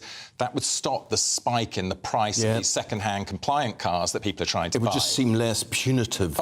No, it wouldn't be a cliff edge that people fall off automatically. People could adjust to it. And then the second bit is, which would be great for the optic, but also great for the people that are affected, is take all of the money that's being made from it and reapply it to look after the vulnerable directly affected by the scheme, both in terms of small businesses and the people that are most affected by it as individuals. Yeah, in which case you wouldn't get the reaction. That's smart and it's reasonable. Absolutely. And therefore, then, I think it would add to the suspicion that he needs the money and he needs it now. Yes, I mean, you know, as far as I know, look, I'm not Sadiq Khan, not within his thinking. You know, the money's meant to be going to Transport for London to do good things for Transport for London. But that doesn't work when I'm looking at it and affects me today. Then I want to know if I'm going to comply and help us get cleaner air, get to net zero, that it's not going to affect my pocket today. So if we'd done that, we'd get our clean air, we'd get less pollution, and we'd actually affect people less. Well, look, as you say, Sadiq Khan isn't here, but he would say that they've introduced Europe's largest, or the UK's largest scrappage scheme. As a result of this, they've extended it. There are these huge subsidies for people who do want to go down the scrappage line, up to, I think, something like £12,000. But everybody's saying 2,000 quid doesn't buy them a new vehicle or the sort of vehicle that they want. And, you know, we see all that. The message, the thing is, none of us in our right mind are going to object against cleaner air and a healthier environment and whatever. How bad is the situation and how much do we need to clean the air up, whether it's in London, Leeds, Aberdeen, wherever? How bad is it? Look, I'm not an expert on air pollution itself, so I mean, I think we need to clean up the air everywhere, and we need to make sure that our children and all of us are actually safe. You know, I mean, I have breathing problems occasionally and that sort of thing. I don't want them exacerbated by this, but we've got to do it in a way that works for everybody in terms of the money. In that way, you look after the vulnerable in the way you do it to make sure they haven't had the problem. I mean, and on this, I think when we come to it as well, all those criminals out there damaging those cameras are costing us money. And it's us that's paying it. It's not coming out of some magic money tree of government. It's going to be paid by taxpayers in London. So those criminals are out there actually making you and I, if we're living in London, pay more money next year to make up for the fact that these things have been damaged. They're costing us money. And we should have our MPs and our councillors out there telling these people to stop and getting people to go out and not come out and condone it like Ian Duncan Smith did, but actually come out and say, this is absolutely wrong. If you want to take something up, then you take it up directly with the mayor, you take it up directly with the London authorities, you go and demonstrate, you write to your MP, do all those things, and if not, start a party. We wanted to get climate change on the agenda, so we went out and started a party to get right in that democratic process and take action in the best way we can. Do you have a mayoral candidate standing next year? We won't have a mayoral candidate, but I mean, focused on the general election. If Sadiq Khan loses the election next year on all of this, how likely is it that this will all be reversed by whoever comes in? Because we had one spokesperson saying this morning, whoever people vote for next year, this is here to stay, pretty much, and therefore this is why people are frustrated, because they don't feel they have any way of expressing their views on it. I'm not sure. The way of looking at it, I think, when you come to the point of what's going to happen next is, so many people have already started complying. They've sold their cars, they've used the scrappage scheme, they've adjusted their lifestyles. 1 in 10 that hasn't so far. And they're already adjusting. So if you come to an election, next year, and you're going to say to me, oh, now you're going to scrap it. So I spent all that money and effort trying to get compliant, and now you're going to force me to end up not having the benefit of my clean air, which I was trying to comply to help with, then I'm not going to be happy. I think the other thing we should remember is this was brought in by Boris Johnson initially, Conservative, democratically elected, continued by Sadiq Khan, Labour, democratically elected, encouraged by the Department of Transport, Grant Shapps, MP, democratically elected. This is part of the democratic process. I think it should be adjusted, done in a better way, but I don't think we're going to see the end of it. And to the Blade Runners, do you think they have any chance of succeeding in stopping this? No. Absolutely not. And I don't think anybody should ever comply or give in to people who use criminal action in order to make their point of view. We've had MPs and many others go out and criticise Just Stop Oil, Extinction Rebellion, many other groups for what they've been doing. And in some cases, it hasn't been criminal. In some cases, it's actually been quite legal. And those are people that go out and do it with their faces showing. They're quite happy to be known that they're doing it. They're going to put themselves forward to be charged, if necessary, by the police, and then they're going to allow themselves to go to court. These people are covering themselves up. Yeah. They're on television with their voices, so we don't know who they are. We should be telling them, if they really do believe in this, they should take those masks off and go out and demonstrate. There you go. Ed Gemmell, leader of the Climate Party, thanks very much for talking to us this morning. Lots of you getting in touch this morning, not impressed with this. Alison says, I too don't support criminal behaviour. What Khan is doing is criminal. How does charging people to pollute change anything? A lot of people making that point. How can it still be OK if you pay the fee? And Con says, makes me laugh, £10 each time into Sheffield, and yet you see buses and taxis parked up with their engines running and no one in them. It's an absolute tax on the poor. And just over and over again, Ray, Alison, Jez here, they all say, how could it be morally right to be allowed to pollute by just paying a fee, and that gets you off with them. Let's bring you up to date with what is happening newswise with the time at 25 minutes past 7. The head of the UK's air traffic control has said the glitch that caused chaos at airports last week was a 1 in 15 million occurrence. The NAT's chief executive, Martin Rolfe, said one of their systems failed after it didn't process a flight plan properly. Reasonable. 4 of the 5 people on board the helicopter that crashed outside the Leicester City football stadium survived the initial impact. They died from the resulting fire. The pilot of the helicopter in the crash said, I've no idea what's going on, seconds before mechanical failures caused the aircraft to spin out of control. And holidaygoers on the Greek island of Skiathos have been trapped without power or food after severe rainstorms battered the island, causing widespread flooding. Jet2 said all flights due to depart the island on Tuesday and Wednesday have been cancelled, but added that it's monitoring the forecast and will confirm new departure times as soon as possible. We're asking anyone watching this morning who perhaps is in Skiathos to get in touch with us this morning and tell us your stories. GB News at gbnews.com.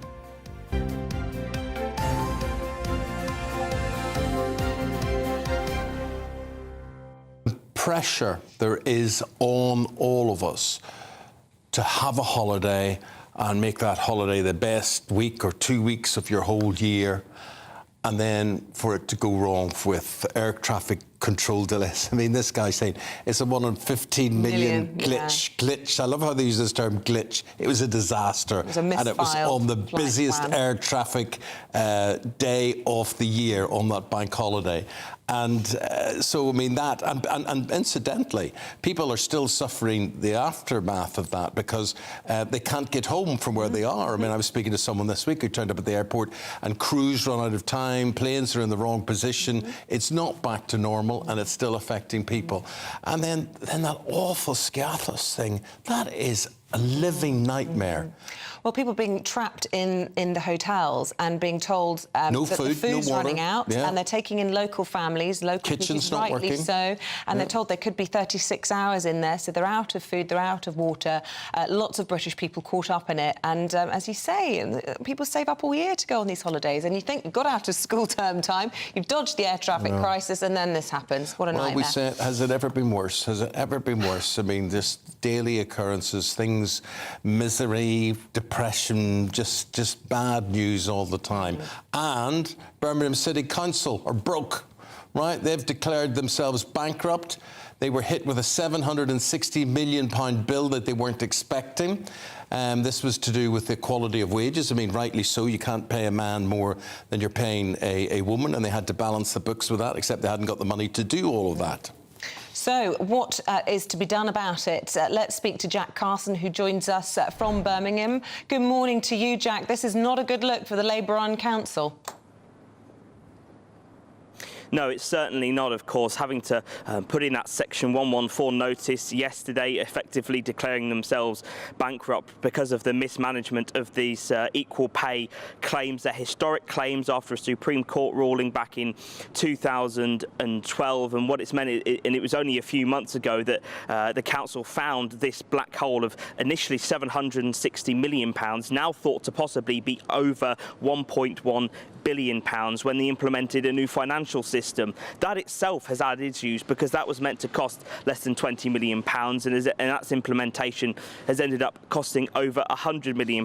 So the mismanagement of money within this council has certainly been an issue that the Conservatives are putting forward, saying that if Labour can't run the council, how can they possibly run the country? That's certainly been the view of quite a few MPs across social media yesterday when the council put in that Section 114 notice. But of course, the impact across Birmingham and services is where many residents here are concerned. Now, Councillor John Cotton, who is the leader of the City Council here, he's currently on holiday in New York on a planned break, but speaking over Zoom, attending the Cabinet meeting yesterday, he confirmed that essential services would still be funded. That includes things like adult and child social care. It includes child safeguarding, waste collection, as well as, of course, library services as well. But where, of course, there couldn't be any commitments made was whether those services would be delivered in exactly the same way. That means that bin collections here possibly might go to every 2 weeks rather than, say, every 1 week. And for example, library services, well, that means that libraries might well be open at different times, might be closing earlier. Now, heading into the colder months, a lot of libraries across the country are part of the warm bank scheme, places where in the cost of living crisis, councils are opening up their public spaces in order for people who maybe can't afford the heating at home to be able to stay somewhere warm. So concern for residents, particularly those that are financially struggling here, that if those libraries, because of the financial situation this council is in, are closing earlier, they might themselves be impacted. And of course, there's also the issue of council tax and whether the council here might well have special dispensation to raise the council tax above that 4.99% limit. So concerns for residents here as the council undergo these financial troubles. Jack, thanks very much indeed. Raise your council tax beyond 5%. Let's get the weather forecast. At least it's looking good. Yeah. Here's Alex. That warm feeling inside. From Boxed Boilers. Proud sponsors of weather on GB News. Hello, very good morning to you. Some of us are waking up to a bit of a cloudy, murky start, but most of that will clear away this morning to leave another sunny, hot day, albeit with the risk of some thunderstorms later. Taking a look at the details, and you can see, yes, a cloudy picture down the eastern side of the country first thing, but most of that cloud and any fog will burn back towards the coast through the morning, leaving a brighter afternoon, but some cloud lingering across eastern parts of Scotland. Elsewhere across the UK, plenty of sunshine, though perhaps a bit more cloud than recent days, particularly across parts of Northern Ireland. Look at those temperatures, a touch higher than yesterday, likely to get to highs around 32 or 33 Celsius in the southeast, which would make it the hottest day of the year so far. As we go through the end of the day, many places holding on to those clear skies, though we are going to see some showery rain feeding up from the south, and this could turn heavy, perhaps even thundery, particularly across central and western parts of England into Wales, also Northern Ireland as we go through the night. Elsewhere there'll be some clear spells and perhaps a few pockets of fog, but temperatures really not dropping, could be even warmer than last night, so not good news if you had difficulty sleeping. Through Thursday morning then, that showery rain will continue to be heavy at times and perhaps thundery as it pushes further northwards into parts of Scotland and continuing down the western parts of Wales into Ireland too. Otherwise, again, plenty of sunshine and once more temperatures really rising well above average for the time of year. Again, in the southeast we could see highs of around 32 or 33 Celsius. That warm feeling inside. From Boxed Boilers. Proud sponsors of weather on GB News.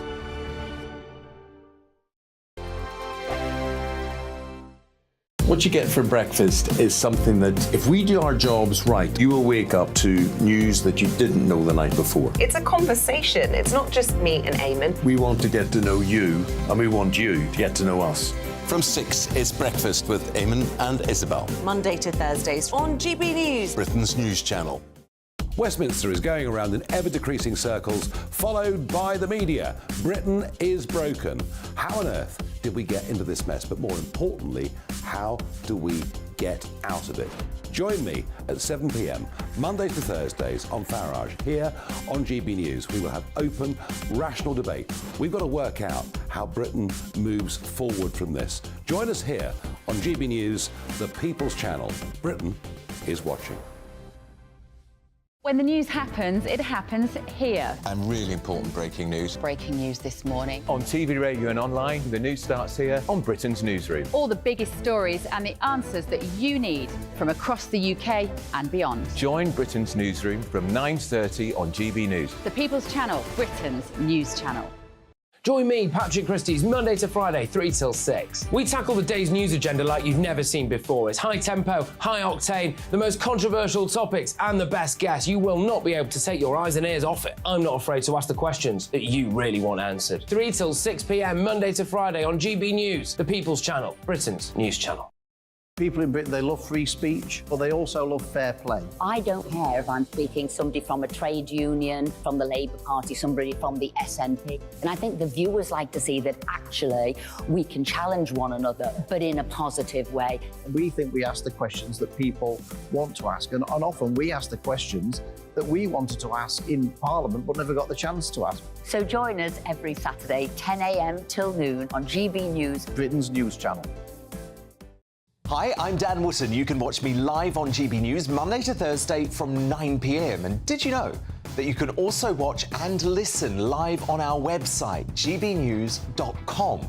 You'll always be up to date on the latest breaking news, as well as enjoying the best stories, opinions and shows. You can even join the debate under our live player as you're watching. So head straight to gbnews.com on TV, radio and online. GB News, Britain's news channel. It's all about family, being in people's living rooms, all the interaction and getting to know who our viewers and listeners are. When I was young, my dad used to say, no, stop arguing. I wanted an outlet that would enable me to give my opinion. People are going through a really hard time right now, and I know that you don't feel like you're being listened to by the establishment. I came to GB News because it's the people's channel and I want the audience to have their say on the events of the day. We're dynamic. We do something different. Democracy shows that the wisdom of the nation is in its people. I get to travel to find out what the story is from a personal perspective. The British people aren't fools. We know when we're not being told the full story. We've got to work out how Britain moves forward from this. It's the best country in the world. The establishment had their chance. Now we're here to represent your views. Britain's watching. Britain's watching. Britain's watching. We're proud to be GB News, The People's Channel. Britain's news channel.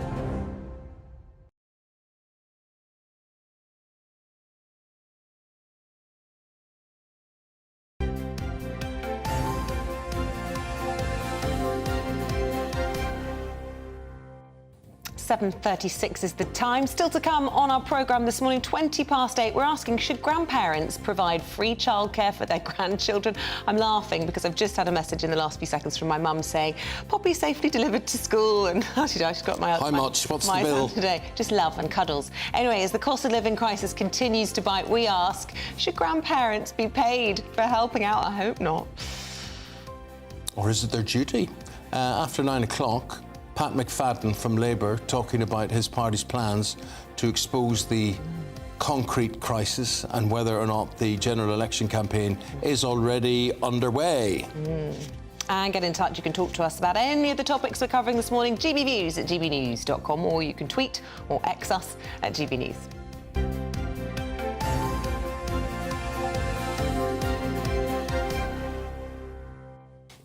I think I'd make a good conductor. Yeah, you do a bit of conducting in here of a morning sometimes, don't you?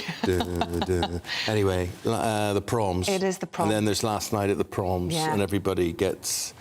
Well, they obviously take a few drinks and whatever, and they wave flags and they all whatever, and they celebrate classic music. Now, the Proms is an event that stretches through the summer. It dates back to the 19th century. However, recently, some have levelled criticism at the event, taking issue with, among other things, the singing, I think, of Rule Britannia. It says swinging, but you never know. And accompanied by flag waving. Apparently, it's a staple of the festivities. But do they have a point? Is it time the Proms changed its ways to become more modern? Well, not according to Paul, who's been in touch this morning. Thanks for your email, Paul. Oh, my goodness, my blood pressure has gone through the roof. What is the matter with these people? Why can't they leave our British institutions alone? I shall be watching the last night of the Proms at the weekend, as I have done for decades since a child. I will get dressed up in my Union Jack dress. I will decorate the room with bunting, pour a gin and tonic, enjoy a night of patriotism with my husband. Good, it wasn't actually. I was saying the man. Anyway, with my husband in front of the TV, which will be on full blast. That's from Pauline. Pauline, maybe we should head round to your house on Saturday night, Pauline. Sounds good. So now let's speak to Rafe Heidel-Mancu, Royal Broadcaster and historian, he's a Mr. Proms man, he's in favour of that. And beside Rafe is Katie Menasse. Now, Katie, you're a classical musical consultant specialising in diversity of classical music. So when people talk about changing the Proms or bringing it up to date or whatever, what do you think is meant by that, Katie? And can you give us a sort of indication of maybe what is the music that you would get that would have people standing on their feet? So classical music is largely rooted in recreating historical music, and when people go to listen to classical music and indeed perform it, they have a huge amount of the joy that they have from that is in knowing the music and being able to sing along and feeling really connected with that and remembering the other times when they've heard it. So I do really understand the history of the occasion, and obviously the flag waving event at the end of the Proms is the most seminal example of that. The history, obviously, that we are celebrating in doing that is in British history is one of imperialism and colonialism, and I just think that in 2023 we need to be thinking about what it is that we're waving our flags to, and whether these are still ideals that we want to be. OK, well, let's get the views of Rafe Hadelmanku. That view, Katie expressed there, shared by Harry and Meghan's cellist from their wedding. She says she doesn't really understand why there is a space in modern society for this kind of harking back to imperial times. Do you agree? I don't, and I'm so tired of all of this constant introspection from, the BBC and our elite institutions, navel gazing, self-loathing almost. It's corrosive and it's nihilistic to, the fabric of our nation. The reality here, of course, is that our cultural elites, the BBC and others, are embarrassed by patriotism. It reminds me of George Orwell's famous quote, you may remember, when he said an English intellectual would be more ashamed to be caught standing to God Save the King than stealing from a church poor box. They have a sneering contempt for the great British public's love for the nation, but it is the great British public who pay the licence fee, and it's the great British public who love to watch this, not just on television sets, but in recent years from great public screens erected around the nation. And we know what will happen if they do remove these songs from the Proms, because it happened in 2020 when the BBC outrageously decided to ban Rule Britannia and Land of Hope and Glory before they had to do an embarrassing U-turn. They lost 40% of their viewers. Kate, would you have any objection to, you listened to Ray's argument there, and why not just leave it to those who want to swing their flags and do everything that they do at the end of the Proms? Put it on subscription if you want, but surely it's their event. Let them have their event. Why don't you have your own event? Well, I think that, the point that this represents the views of the great British public is not necessarily, it doesn't represent the views of all of them, right? And obviously for people who want to wave their flags to Rule Britannia, I'm not here to stop them. I just think that there's a lot of other music that's available that can celebrate Britain in other ways, the beautiful countryside, the natural landscape. We've been talking about the environment this morning. There's so many ways in which this we could experience. But what? Name that tune. Name that tune for me. What's going to get me anything jigging? By Vaughan Williams, for instance. Right. Okay, anything by Vaughan Williams. Okay. How would that wash with you, Rafe? Well, look, the last night, we've got to remember, right, we're not talking about just one concert. There are 84 Proms concerts over 8 weeks. There's plenty of time to perform all of this. The actual bit of the last night we're talking about, the final concert, is just the last half where we sing Rule Britannia, Land of Hope and Glory in Jerusalem. The first half this year will have Verdi and Strauss and Wagner. So there's plenty of time, even in this concert, to incorporate other music and folk songs. I'll be very happy for it. There should be space for all here. But the idea that, Rule Britannia is somehow redolent of imperialism or of condoning of slavery, as I read in the article from this royal cellist, is astounding. You have to be completely historically ignorant or stupid, or simply a race activist who's being disingenuous, not to know that Rule Britannia was written before we had our main British Empire. It was actually about British liberty. We won't be slaves. We have wonderful beliefs here. We're not like the Habsburgs or the Hohenzollerns. No one was thinking about race or empire at the time Rule Britannia was written. This was all about European tyrants conquering Europe, from the Russians to the French to the Austrians and Spanish, and how Britain was unique to that. And if you are actually a supporter of Britain's end to the slave trade, you should celebrate that Britannia eventually did rule the waves, because it was the Royal Navy ruling the waves that enabled Britain to bring about an end to the Atlantic slave trade. Do you think it's interesting, Katie, that this is particularly focused in on what's deemed to be a white kind of genre of music, and yet there are awards for music of black origin, the Mobos, and no one's saying that's not diverse, there's no white people included in those awards? Why is it a one-way street when you're trying to level the playing field? Well, I think you've just said level the playing field, and that is what it is. So ideally, it would be there wouldn't be any kind of need to identify particular areas of diversity, but that's just not the position that we're in at the moment. White classical music is an incredibly white and colonial art form, and those of us that are working in the field know that we're having these conversations every day. It's not just about Rule Britannia. We have the conversations all the time about whether Jewish performers want to perform Wagner, for instance. These kind of the need to sit alongside history that we don't necessarily want to celebrate anymore, whilst understanding that the music, how do we separate the music from that? Should we separate the music from that? It's a debate that runs throughout this art form every day. It's a debate we've got to bring to an end, guys. Thank you both very much indeed. A lot of food for thought, or swinging for ringing there, or whatever it is. Thank you very much indeed. And do stay with us. We'll go through the papers next. We're joined this morning by Charles Rowley and Scarlett Maguire. This September, the GB News family is back together. From breakfast, right across the day, breaking the latest stories, and every evening. And don't forget the weekend. We've got the whole of the UK covered. Every week, we'll be hearing your views from up and down the country, with fun, lively and intelligent conversation with the biggest guests. This September, we'll meet Chris and John. Thank you for choosing GB News. We're proud to be Britain's news channel. The Live Desk with me, Mark Longhurst. And me, Pip Thompson.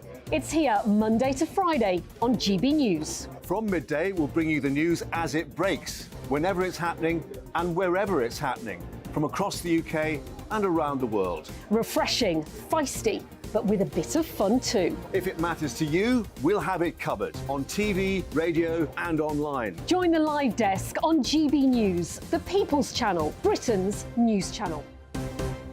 So Jubes and Co, we tackle the issues of the day with real robust debate, both sides of the fence, battling it out with me in the middle with my forthright opinions and views. And often really interesting things happen because you start with a position and then by the end of the debate you find actually, I might not have thought about that one. What we need in this country is 2 new political parties. You should maybe think about doing a 2024 calendar. I'm Michelle Dewberry and I'm keeping you company right through until 7 o'clock this evening. GB News, the People's Channel, Britain's watching.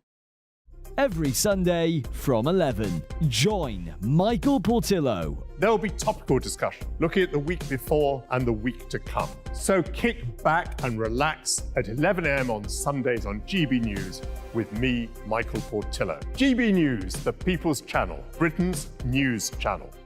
In a world of dull and predictable radio and TV shows. Oh, hi. On Mark Dolan tonight, we've got big guests. We drill into the big stories of the day. The show adds up to a brilliant listening and viewing experience. Mark Dolan Tonight is the most entertaining current affairs show ever, and that's a fact. That's Mark Dolan Tonight, Friday, Saturday and Sunday from 9. Only on GB News, Britain's news channel. Like all families, we have arguments every now and then, but actually we agree on what the mission of GB News is, and that's the most fundamentally important thing. GB News provides the kind of platform that lets all voices be heard. We don't hold back. We're free to say what we really think. Just because some people who live in a tiny little Westminster bubble think that their particular story is important, that's not the most important story for me. And often they will be difficult stories, stories that you won't find on the establishment media. Because what people think in the north of England may be very different to what they're thinking in the home counties. We're going to carry on telling the world what life is really like for households up and down the UK. We love to be in your car, in your kitchen as you're having your breakfast. Whatever you're doing, you are part of the show. If it matters to you, it matters to us. Britain's watching. Britain's watching. Britain's watching. We're proud to be GB News, the People's Channel, Britain's news channel.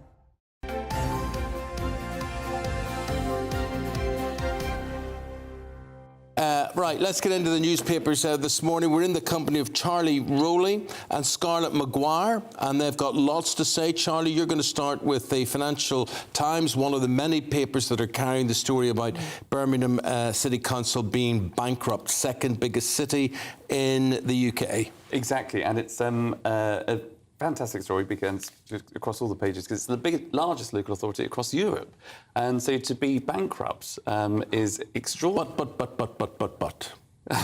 It's a unique set of circumstances, isn't it, in this case? They've had to face a retrospective bill where they were not paying women the same amount of men. I don't know how many years this goes back, but it's cost them £760 million quid. Absolutely, and women were being paid far less than men, and it's all kinds of services. So whether they were cooks or whether they were in the council offices themselves, it goes back to 2012, where there was a Supreme Court ruling that said that Birmingham City Council hadn't paid people the equal pay that they were deserved, and so it goes back to 2012, and it's been going on ever since. But there's also 100 million spent on IT systems, which was 5 times what it should have cost. Was it? And 760 million now in a black hole. So they've issued a Section 114 notice. So the government has now got to sort of step in to work out how you're going to pay the money back or how you're going to pay that debt down. It could be increases in local council tax. It could be cutbacks elsewhere. And it's terrible for the city of Birmingham that has just hosted the Commonwealth Games. It's now got the athletics championship in 2026. What's going to happen to that? A brilliant city that is now gone bust. And you've got the Conservative Mayor for West Midlands, Andy Street, coming out saying, look, this is what a Labour-run council looks like. This is what Labour would be like if they were in power. The Labour-run government's council saying, as Eamonn has explained, there's nothing to do with us. But it doesn't look good when you just yesterday had Labour saying, Gillian Keegan can't say this isn't her fault, the buck stops with her, no one's got any trust in any politicians, and the next day they're responsible for a disaster and they say, oh, no, it wasn't our fault. No, I mean, the real problem with that argument is Northamptonshire, Croydon. I mean, there are an awful lot of Conservative councils that have gone bust. And so there are special circumstances, this equal pay, which was always, and it's not just going to be Birmingham, these long-lasting equal pay things that go back for years because women, and it's the badly paid women, it's not women at the top, it's the cleaners and people who and they missed out on bonuses that the men were given. But actually, I mean, one of the other reasons is everybody, I mean, all councils are cash-strapped, whatever, whether you're Tory, Lib Dem or whatever. OK, let's move on. What's caught your eye from a happy front there, Isabel? Well, it's good to see Jorge Vilda go. Oh, yes! It's another story for you, Scarlett, sorry. Yes. So he just led Spain to victory in the World Cup and he's biffed. But yet, meanwhile, Luis Rubiales is still there. Well, yes, well, some of us think that Rubiales should go. I mean, I think the thing about Vilda is what's really important is that before the World Cup, he'd lost the faith of a lot of his women players. They found him bullying and not respectful. And I mean, and then people go, but he won the World Cup. Actually, if you really look at, I mean, those women were fantastic. And it was places like Barcelona. I mean, I think 4 or 5 of the team actually came from Barcelona. And they've been training, I mean, they've been putting a lot of money and a lot of effort into women. And the men, I mean, this guy, without winning anything, kept on having his contract renewed. I mean, at long last, they're getting rid of him because the women did not like him. It's a comms. I mean, I've seen my fair share of communications disasters over the last few years, but this has been a PR disaster. But it's the shine that's been taken off the women's football team that went on to they played very well. Spain were the better team on the day. But all the advances that have happened in women's football in getting young girls inspired to play football. I was a football referee when I was younger, and so they should absolutely all in the Spanish FA be shown the red card because of the way in which they've treated this particular case. It wasn't a consensual kiss. The female player, not an over. Probably just something that happened. The chap was overexcited, but he could just have said sorry. But to call a press conference, where you're going to resign and then say, I'm not going anywhere, I'm defiant. Yeah. But you are going somewhere now because we're going to the weather forecast and we'll see you again in 40 minutes' time. For the moment, Charlie and Scarlett, thank you. Here's the weather. Looks like things are heating up. Boxed boilers, proud sponsors of weather on GB News. Hello, very good morning to you. Some of us are waking up to a bit of a cloudy, murky start, but most of that will clear away this morning to leave another sunny, hot day, albeit with the risk of some thunderstorms later. Taking a look at the details, and you can see, yes, a cloudy picture down the eastern side of the country first thing, but most of that cloud and any fog will burn back towards the coast through the morning, leaving a brighter afternoon, but some cloud lingering across eastern parts of Scotland. Elsewhere across the UK, plenty of sunshine, though perhaps a bit more cloud than recent days, particularly across parts of Northern Ireland. Look at those temperatures, a touch higher than yesterday, likely to get to highs around 32 or 33 Celsius in the southeast, which would make it the hottest day of the year so far. As we go through the end of the day, many places holding on to those clear skies, though we are going to see some showers. Looks like things are heating up. Boxed boilers, proud sponsors of weather on GB News.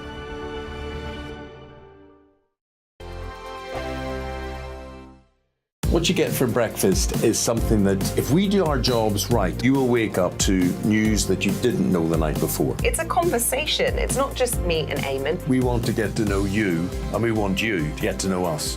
From 6, it's Breakfast with Eamonn and Isabel. Monday to Thursdays on GB News, Britain's news channel. Westminster is going around in ever-decreasing circles, followed by the media. Britain is broken. How on earth did we get into this mess? But more importantly, how do we get out of it? Join me at 7 p.m, Mondays to Thursdays on Farage, here on GB News. We will have open, rational debate. We've got to work out how Britain moves forward from this. Join us here on GB News, the People's Channel. Britain is watching. When the news happens, it happens here. And really important breaking news. Breaking news this morning. On TV, radio and online, the news starts here on Britain's Newsroom. All the biggest stories and the answers that you need from across the UK and beyond. Join Britain's Newsroom from 9:30 on GB News. The People's Channel, Britain's news channel. Join me, Patrick Christie's, Monday to Friday, 3 till 6. We tackle the day's news agenda like you've never seen before. It's high tempo, high octane, the most controversial topics and the best guests. You will not be able to take your eyes and ears off it. I'm not afraid to ask the questions that you really want answered. 3 till 6 p.m, Monday to Friday on GB News, the People's Channel, Britain's news channel. People in Britain, they love free speech, but they also love fair play. I don't care if I'm speaking somebody from a trade union, from the Labour Party, somebody from the SNP. And I think the viewers like to see that actually we can challenge one another, but in a positive way. We think we ask the questions that people want to ask, and often we ask the questions that we wanted to ask in Parliament but never got the chance to ask. So join us every Saturday, 10 a.m. till noon on GB News, Britain's news channel. Hi, I'm Dan Wootton. You can watch me live on GB News Monday to Thursday from 9 p.m. And did you know that you can also watch and listen live on our website, gbnews.com? You'll always be up to date on the latest breaking news, as well as enjoying the best stories, opinions and shows. You can even join the debate under our live player as you're watching. So head straight to gbnews.com on TV, radio and online. GB News, Britain's news channel. It's all about family, being in people's living rooms, all the interaction and getting to know who our viewers and listeners are. When I was young, my dad used to say, "Nah, stop arguing." I wanted an outlet that would enable me to give my opinion. People are going through a really hard time right now, and I know that you don't feel like you're being listened to by the establishment. I came to GB News because it's the People's Channel, and I want the audience to have their say on the events of the day. We're dynamic. We do something different. Democracy shows that the wisdom of the nation is in its people. I get to travel to find out what the story is from a personal perspective. The British people aren't fools. We know when we're not being told the full story. We've got to work out how Britain moves forward from this. It's the best country in the world. The establishment had their chance. Now we're here to represent your views. Britain's watching. Britain's watching. Britain's watching. We're proud to be GB News, The People's Channel, Britain's news channel. When the news happens, it happens here. And really important breaking news. Breaking news this morning. On TV, radio and online, the news starts here on Britain's Newsroom. All the biggest stories and the answers that you need from across the UK and beyond. Join Britain's Newsroom from 9:30 on GB News. The People's Channel, Britain's news channel. Join me, Patrick Christie's, Monday to Friday, 3 till 6. We tackle the day's news agenda like you've never seen before. It's high tempo, high octane, the most controversial topics and the best guests. You will not be able to take your eyes and ears off it. I'm not afraid to ask the questions that you really want answered. 3 till 6 p.m, Monday to Friday on GB News, the People's Channel, Britain's news channel.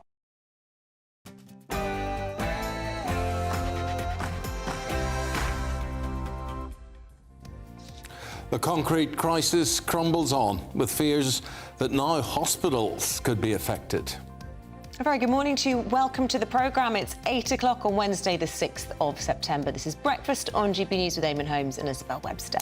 Leading our news this morning, the government faces fresh pressure over its role in the concrete crisis, with questions now being asked about how the Prime Minister dealt with it when he was Chancellor. Meanwhile, concerns have now spread to the state of hospital buildings as the NHS reportedly warns trusts to bolster emergency plans if the aerated concrete is present. A GB News exclusive. We speak to the group that call themselves Blade Runners, who break the law by vandalising ULEZ cameras around London. The blue plaque scheme, a hallmark of London streets, is to be expanded to the rest of the country. We're asking this morning, where would you like to see one near you and for who?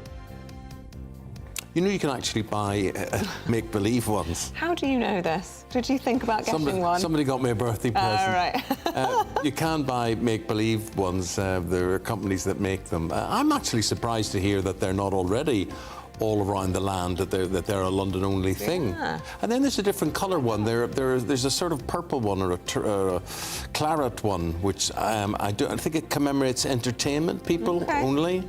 Never seen one of those. Yeah, yeah.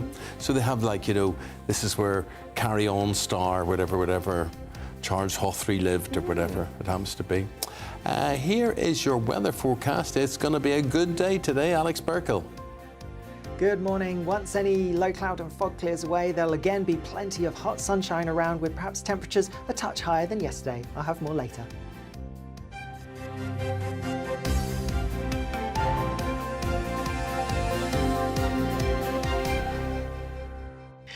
Now, as the concrete crisis crumbles on, NHS England's reportedly written to trusts telling them to bolster their emergency plans if the concrete in question is present in hospitals, following the new government guidance to schools.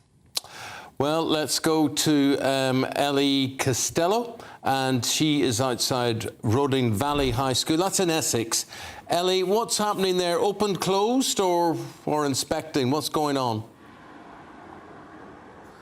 Yes, good morning to you both. This is a school, there's 104 of them that are partially closed or closed in England at the moment. This school is partially closed, and that's because you might be able to make behind me, just between those trees, there is a building there, just one building on the school site, which has rack in its roof. It's affecting around 18 classrooms in that building, and also the dining room of this school. So you can imagine that is causing a lot of disruption. At Roding Valley High School behind me, there are 2,000 students. It's a very large school, so having one building right in the centre there that's out of action is causing disruption. So they've had a delayed start to the term, and today they are having Year 7s and Year 12s in, so just 2 year groups coming in to be inducted into the school for the first time. And actually, standing on this road outside, we are seeing the little Year 7s heading into secondary school for the very first time, some of them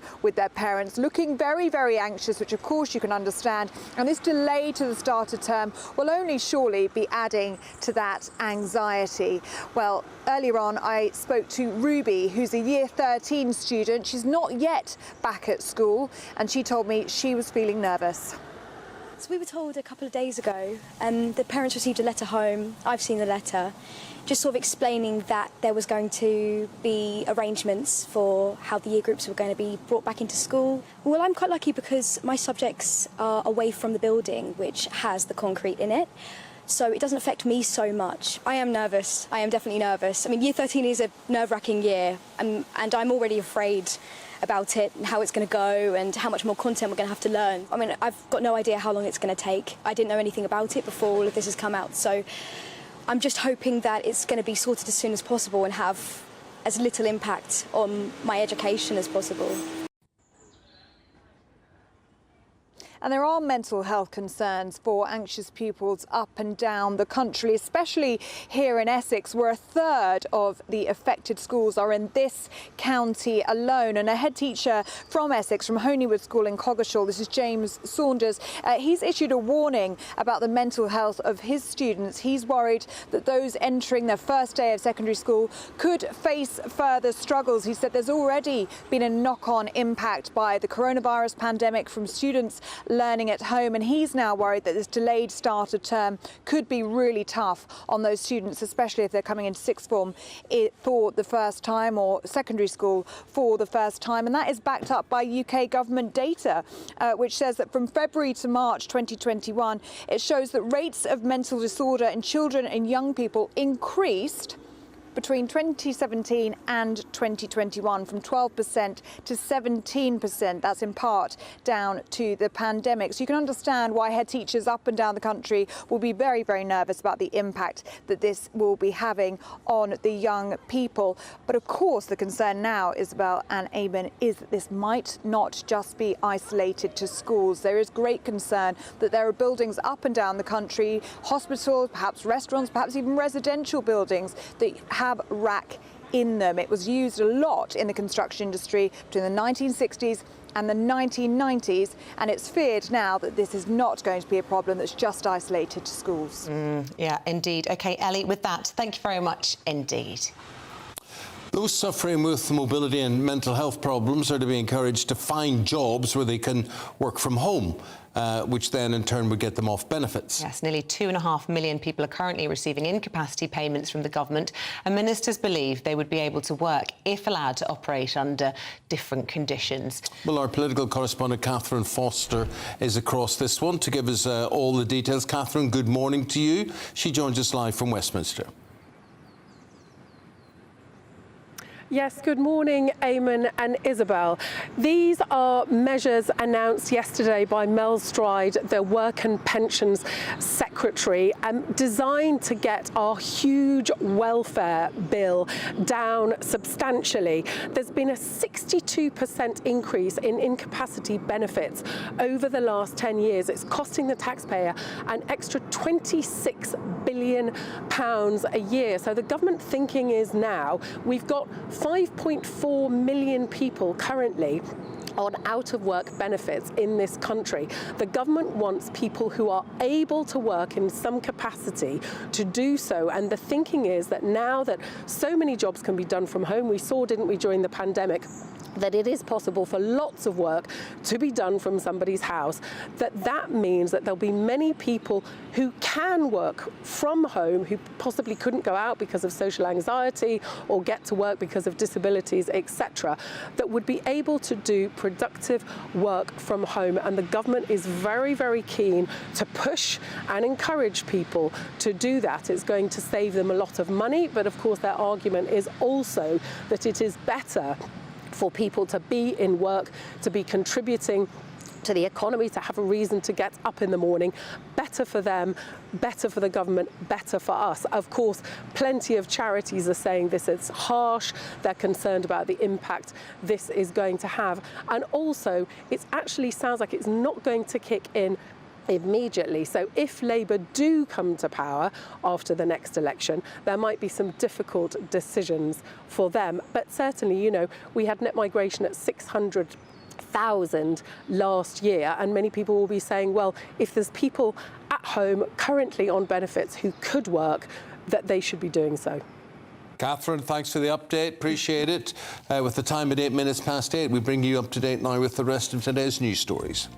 The head of the UK's air traffic control has said the glitch that caused chaos at airports last week was a 1 in 15 million occurrence. The NAT's chief executive, Martin Rolfe, said one of their systems failed after it didn't process a flight plan properly. The switch to manual processing meant the average number of plans they could handle dropped from around 400 per hour to as few as 60, which led to restrictions on flights to and from UK airports. 4 of the 5 people on board the helicopter that crashed outside the Leicester City football stadium survived the impact but died from the resulting fire. The pilot involved in the crash said, "I've no idea what's going on," seconds before mechanical failures caused the aircraft to spin out of control. And the Russian mercenary Wagner Group will be declared a terrorist organisation, the Home Office has said. The order will mean that once passed, it's illegal to be a member of the group or to support them. And we'll be speaking to the Defence Secretary, Grant Shapps, about that shortly.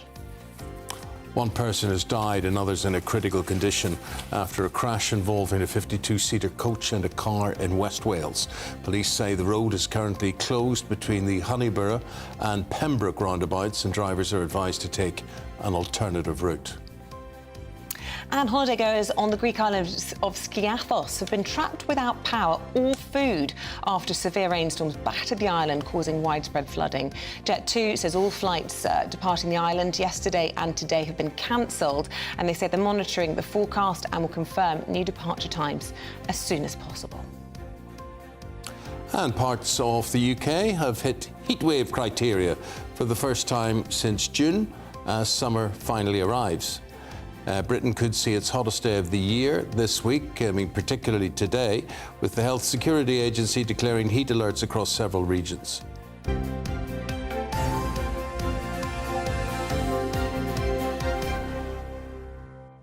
All right, talking of the weather, here's your forecast with Alex Burkill. That warm feeling inside. From Boxed Boilers, proud sponsors of weather on GBNews. Hello, very good morning to you. Some of us are waking up to a bit of a cloudy, murky start, but most of that will clear away this morning to leave another sunny, hot day, albeit with the risk of some thunderstorms later. Taking a look at the details, and you can see, yes, a cloudy picture down the eastern side of the country first thing, but most of that cloud and any fog will burn back towards the coast through the morning, leaving a brighter afternoon, but some cloud lingering across eastern parts of Scotland. Elsewhere across the UK, plenty of sunshine, though perhaps a bit more cloud than recent days, particularly across parts of Northern Ireland. Look at those temperatures, a touch higher than yesterday, likely to get to highs around 32 or 33 Celsius in the southeast, which would make it the hottest day of the year so far.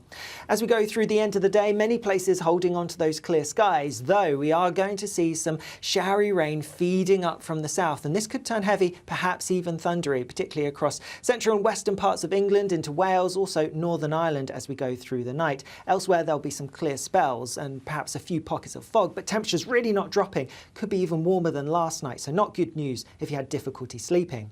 Through Thursday morning then, that showery rain will continue to be heavy at times and perhaps thunder as it pushes further northwards into parts of Scotland and continuing down the western parts of Wales into Ireland too. Otherwise, again, plenty of sunshine and once more temperatures really rising well above average for the time of year. Again, in the southeast we could see highs of around 32 or 33 Celsius. That warm feeling inside. From Boxed Boilers, proud sponsors of weather on GBNews.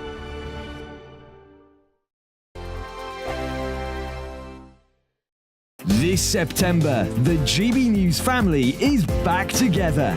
From breakfast, right across the day, breaking the latest stories, and every evening.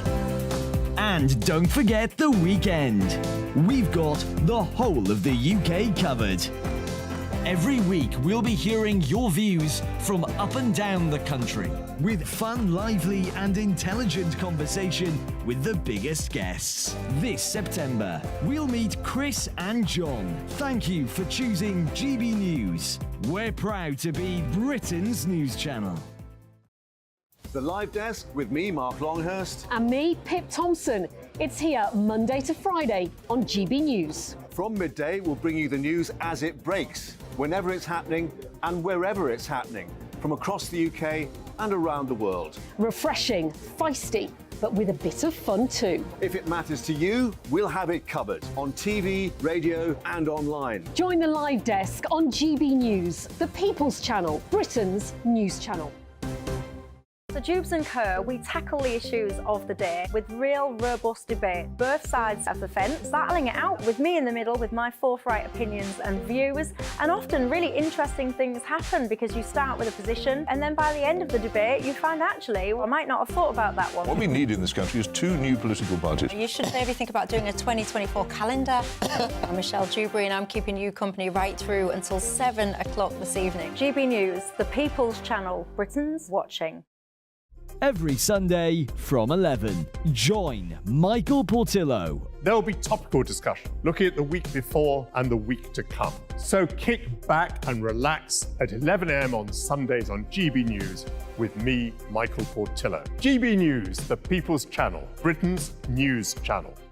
In a world of dull and predictable radio and TV shows. Oh, hi. On Mark Dolan tonight, we've got big guests. We drill into the big stories of the day. The show adds up to a brilliant listening and viewing experience. Mark Dolan Tonight is the most entertaining current affairs show ever, and that's a fact. That's Mark Dolan Tonight, Friday, Saturday and Sunday from 9. Only on GB News, Britain's news channel. Like all families, we have arguments every now and then, but actually we agree on what the mission of GB News is, and that's the most fundamentally important thing. GB News provides the kind of platform that lets all voices be heard. We don't hold back. We're free to say what we really think. Just because some people who live in a tiny little Westminster bubble think that their particular story is important, that's not the most important story for me. And often there will be difficult stories that you won't find on the establishment media. Because what people think in the north of England may be very different to what they're thinking in the home counties. We're going to carry on telling the world what life is really like for households up and down the UK. We love to be in your car, in your kitchen as you're having your breakfast, whatever you're doing, you are part of the show. If it matters to you, it matters to us. Britain's watching. Britain's watching. Britain's watching. We're proud to be GB News, the People's Channel, Britain's news channel.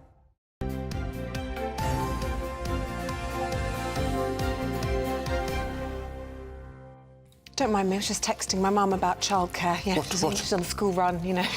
Which is what we're about to talk Well, about this now. is the thing, so many parents rely on their parents to help during the school holidays with childcare. But is it right? Are we taking advantage of our, free help? It's only wrong because people move away from home. So when you have an extended family or a community, whatever it is, that's what families do. They look after each other. But of course, if you move from, Huddersfield to Leeds, to London or whatever, you don't have that family around you, and therefore it becomes an issue. But then should that extend to the fact that instead of doing their duty or what families do, should grandparents be paid for doing what they do? I personally think I hope mine wouldn't want to be paid. I think they do it because they enjoy it. I think most grandparents would probably say it's the absolute light of their lives. But, are we taking advantage a little bit? It can be expensive taking care of the kids, taking them on trips and all the rest of it. Let us know your thoughts. We'll be talking about it. OK, so let's speak now to Hannah Hardman. Hannah, you are the mother of two and co-founder of The Herd. What's your view on this? I think when you go into becoming a parent, there is kind of this level of expectation that your parents will want to support you with looking after your children. I think the challenge comes when those expectations don't align. So your parents don't expect to be looking after them. So I think having kind of clear conversations, transparent and honest conversations early on can help kind of reduce that conflict later on. The children involved maybe sometimes push it a bit too much. There's one thing saying, grandma or grandpa on either side will help out. But then when the children take it for granted that they'll just do it, that can create maybe ill will. Sorry, I've lost sound. It probably wasn't worth listening to anyway. But I'm saying... blaming the kids. A lot of this depends on how much the children of the grandchild explain to the parents or what they take for granted.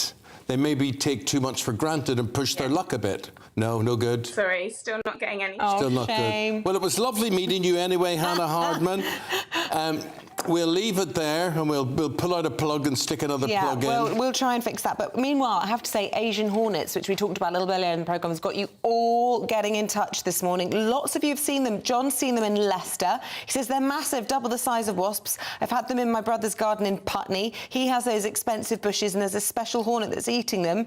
This has also been spotted by Kramer. I've seen 2 of those in my garden. I live in the New Forest near Southampton. What I've also seen is several large dragonflies that I've not seen for years. For years, yeah.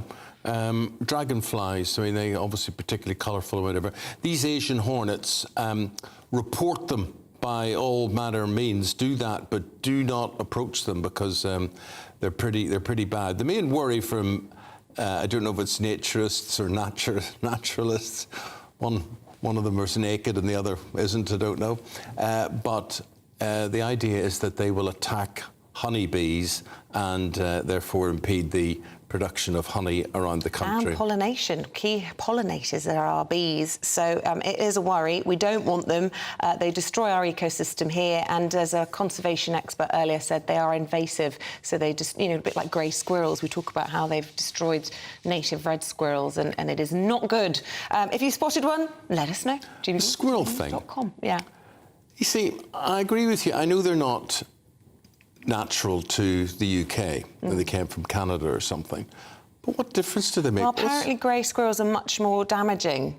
I don't know why. Someone who knows more about this, but red squirrels are better. But well, I suppose the red squirrels are nicer to look at.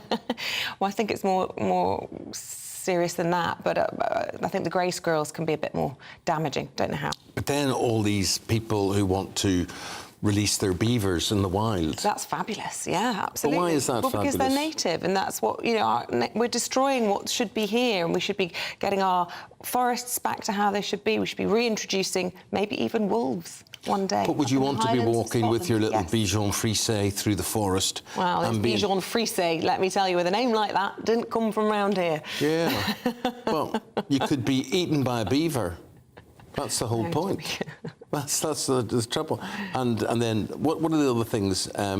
Minxes, they're called minxes? They're not natural. Minx. They are natural. No, they're not. Lynxes? No, minx, they're not. As in the minx? They came in from America. Oh, right. Yeah. Yeah. I'm just trying to think of Mr. Jinx. Yeah, you're thinking, yeah, Mr. Jinx, who was a cartoon character. And as he always used to say, I hate Mises to pieces. So there you are. OK. Coming up, do we need a minister for men? Right, there's a Conservative MPs who say that men are being failed in society. Tell me about it, mate.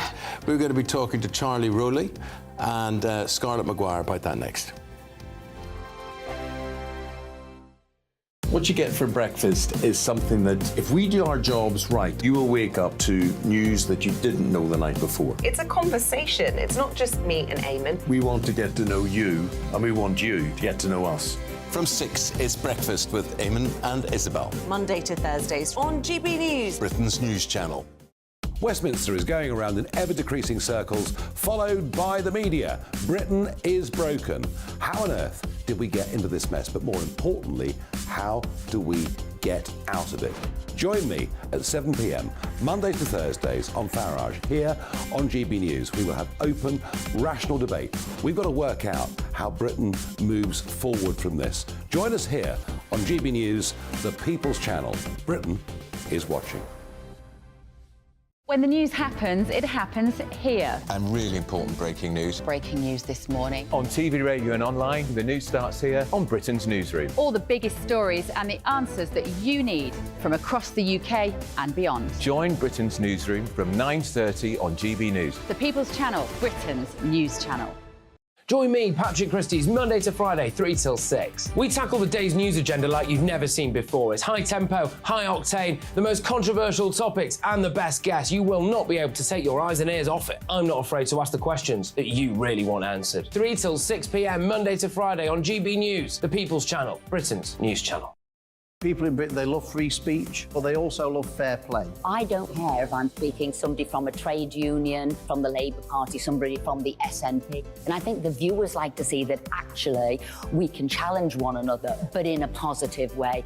We think we ask the questions that people want to ask, and often we ask the questions that we wanted to ask in Parliament but never got the chance to ask. So join us every Saturday, 10 a.m. till noon on GB News, Britain's news channel.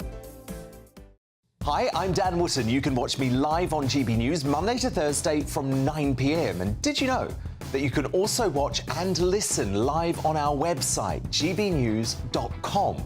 You'll always be up to date on the latest breaking news, as well as enjoying the best stories, opinions and shows. You can even join the debate under our live player as you're watching. So head straight to gbnews.com on TV, radio and online. GB News, Britain's news channel. It's all about family, being in people's living rooms, all the interaction and getting to know who our viewers and listeners are. When I was young, my dad used to say, "Nana, stop arguing." I wanted an outlet that would enable me to give my opinion. People are going through a really hard time right now, and I know that you don't feel like you're being listened to by the establishment. I came to GB News because it's the people's channel and I want the audience to have their say on the events of the day. We're dynamic. We do something different. Democracy shows that the wisdom of the nation is in its people. I get to travel to find out what the story is from a personal perspective. The British people aren't fools. We know when we're not being told the full story. We've got to work out how Britain moves forward from this. It's the best country in the world. The establishment had their chance. Now we're here to represent your views. Britain's watching. Britain's watching. Britain's watching. We're proud to be GB News. The People's Channel. Britain's news channel.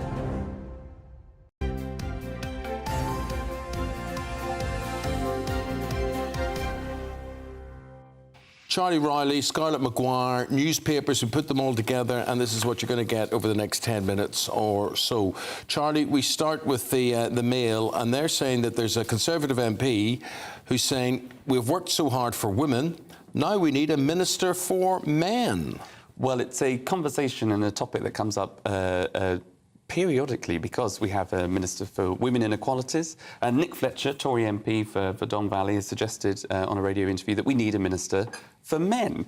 And I think at a top-line level it sounds a little bit crazy because you have prime ministers, you've had more male prime ministers than ever before, more male-dominated cabinet than women. Why do you need a minister for men? But some of the things that he's articulating, I think, do seem to be quite sensible. You know, we don't have enough male primary school teachers, for example, to give young boys, when they're growing up, the role models that they need in society, where they haven't had fathers, perhaps, or absent fathers, where there are lots of health issues that relate to men, which men tend to not talk about so much, so testicular cancer and things like that. So having a minister for men to champion men's causes in health, in education, and to challenge misogynistic behaviour and characters like Andrew Tate, having a minister for men that can stand up to that kind of behaviour is something that Nick Fletcher's arguing for. Does that really need a ministerial position, Scarlett? Shouldn't that be in the individual roles of, you know, for example, the Health Secretary, the Education Secretary, to try and encourage more male primary school teachers in or promote men's health? No, absolutely, Isabel. I mean, there's no question. I mean, when I was a primary school governor, one of my complaints was that there were so few men, and particularly there were lots of black kids in the school, and we had no male black teachers at all. And a lot of these kids came from, you know, single-parent families, just mums. They really needed male thing. And so this problem is massive, and it's been going on and on and on. And I don't actually see what a minister for men would do about it. The other problem with men, you're right, is health. So I think suicide is. I mean, that's what's so terrible. Suicide is for men under 50 is the biggest cause of death. Yep. And so actually you want speaking, but they do talk as though the whole women thing is fine. I mean, do you know that women football players have to play in football boots that were made for men, and that's why these ALS injuries, because actually women's feet are different. I mean, whenever you get into a car, if you're female, and for me, and I'm not that small, the seatbelt digs into you, and that's because seatbelts are made for men. I mean, actually, this is a male-dominated world. The seatbelt digs into you because you're smaller in frame. Because I'm smaller, yeah. Mm-hmm. And so everything, when things are standard, they're made for men. I think the Nike situation with Mary Earps was disgusting. I really do. I think they looked at that from an economical point of view and they said, well, there's no point making 100,000 of these. No one will want them. And then they refused and refused and refused until there was so much public outcry about it. They actually had to make it. But you're right. That women. I didn't know about the boots, but they certainly had to wear men's clothing up until now in terms of shirts and things like that. Oh, yeah, Yeah. absolutely. Yeah, and, you know, I just think there'll be people listening to this story this morning and this call for a Minister for Men. Perhaps there's people in Birmingham who've had to fight for equal pay, these women who are cooks and cleaners or whatever else. Yes, it's sent Birmingham Council under, but there is huge inequality still. Usually it's women who are still suffering in that department. And until that's sorted out, you'd think, do we really need to be making another role here in all of this? Yeah, and I think it's a brilliant question. And do you want a Minister for Man perhaps arguing that cause? You know, should it just be the Prime Minister? Should it be the Work and Pension Secretary? Should it be the Chancellor? Whoever is in the position of power, the politicians at the top, should be making these decisions to make our country more equal. Scarlett, you want to talk about the concrete scandal here, and we were talking about schools there, and you made a really interesting observation to me during the commercial break. They were talking about aerated concrete. Somebody thinks it's a good idea to blow holes into concrete, and it would be cheaper and not last as long. And your point is? My point... What were they ever doing building schools that were only supposed to last 30 years? I mean, that is the real scandal. I presume money, I presume. Yeah, but it's crazy, false isn't it? economy. And so both my children were educated at Victorian primary schools. Red bricked. Red bricked. And they still, my daughter's primary school, I can see from my bedroom window. Every morning I wake up and it's look not at the falling solar down. panels on. No, they've modernised it, right? There are solar panels on it. No problem at all. And then you have these things falling down, and so there's a massive thing then. Why the government hasn't done anything about it? It's we knew there was a problem. That's why the Labour government brought in a whole schools building thing. First thing that your Michael Gove did was cancel it, right? Because austerity, and actually it's this short-term thinking that leads to long-term consequences. Was that on your advice, Charlie? Because you were obviously special advisor to Michael Gove for many years. Luckily, I was still at university at the time, so it was a bit before my time. So you would advise him very much to stick with that building programme. It was a coalition, we should say, at this. Exactly. Yes. Yeah. We'll blame the others. We'll blame the others. He was education secretary. But he was, and I think, look, you know, by his own admission, I think he said in the Department for Education that he wanted to change things and might have come in too fast, too soon to try and get some reforms. But every department, this is, I think, the conversation that the government haven't had openly with the public and needs to go a bit tougher on, is to say, look, you know, back in 2010, there was an economic crisis. You know, every department. Oh, there's always an economic crisis. But every department had to make. Look, do you know, we know the price of everything and the value of nothing. That's what I think, Charlie. And you also bring up so many questions in this, one of which is architecture. I believe that it is as easy to design something that is beautiful and aesthetically works well than it is to design something that's pig ugly. Yeah. And you know, you look and we look at social housing, you look at office blocks, you look at various things, and you think this looks like a pigsty. This is absolutely bridges horrendous. Over railways, monstrosities. And what is this all about? Saving money in the short term, but alien to your eye, alien to your soul, alien to live in now. But I think it's really important what you say about aerated concrete. To build this for 30 years, just to save themselves a few quid and do all this, and then do it in army barracks and do it in hospitals and do it... I mean, it just doesn't stop the horrors of this. And I think we're really lucky that nobody's died, because what we know is that in 2018 a roof did fall down in a primary school in Kent at the weekend. I mean, it was sheer luck that it was at the weekend, and still nothing was done. And you sort of feel, it is awful to bring up Grenfell, but Grenfell was about saving money. I mean, the reason all those people died was it was about saving money. And this brilliant book that's won all sorts of prizes about Grenfell, my daughter, who works for a housing association, made me read the introduction, and it was and it's called "Show Me the Bodies," because that's what people said is, until we have bodies, we're not really interested. And I mean, you know, when are we going to learn? When are we going to learn that you have to do things properly? And they're not just they're children's bodies. You know, they're just those people we all want to protect, the next generation. Grenfell, and Charlie, maybe you'll be able to answer this for me. If I had been Prime Minister at the time, I wasn't, it was Theresa May, but I would have done this. I would have said, stuff you, Knightsbridge Council, or whoever's council it was, remit at that time. This is bigger than you. This is a national tragedy. We're commandeering that car park or these areas, and we're putting in porta cabins or caravans or whatever it happens to be. We're keeping these people in their community. We're not pushing them into migrant hotels and bed and breakfasts all around the place. I just can't understand why someone didn't take overall control and find money. All this nonsense we talk about, the foreign aid budget. Why isn't there an emergency budget to actually stand by and look after your own people? Grenfell is an absolute stain on this country as to what happened and how they treated people afterwards and continue to treat people. And I think, look, a lot of that's absolutely right, because there's failings all round. Kensington and Chelsea Borough Council failed. The government failed previously when it came to building safety. Nobody took overall charge. Theresa May was the Prime Minister. Is she not the big boss? Can she not say this is what's happening? Well, I think hopefully what we're seeing now, and under Michael Gove, is this massive remediation works that's taking place across the country. So developers who are responsible for building unsafe cladding or any unsafe cladding that's attached to high-rise buildings like Grenfell, they have to take that down. It's not the taxpayer that's going to pay. It's not local communities that have to pay. It is the developers and those that were responsible for building those buildings, knowing that they were unsafe at times because it went through a certain amount of testing before it's attached to a building.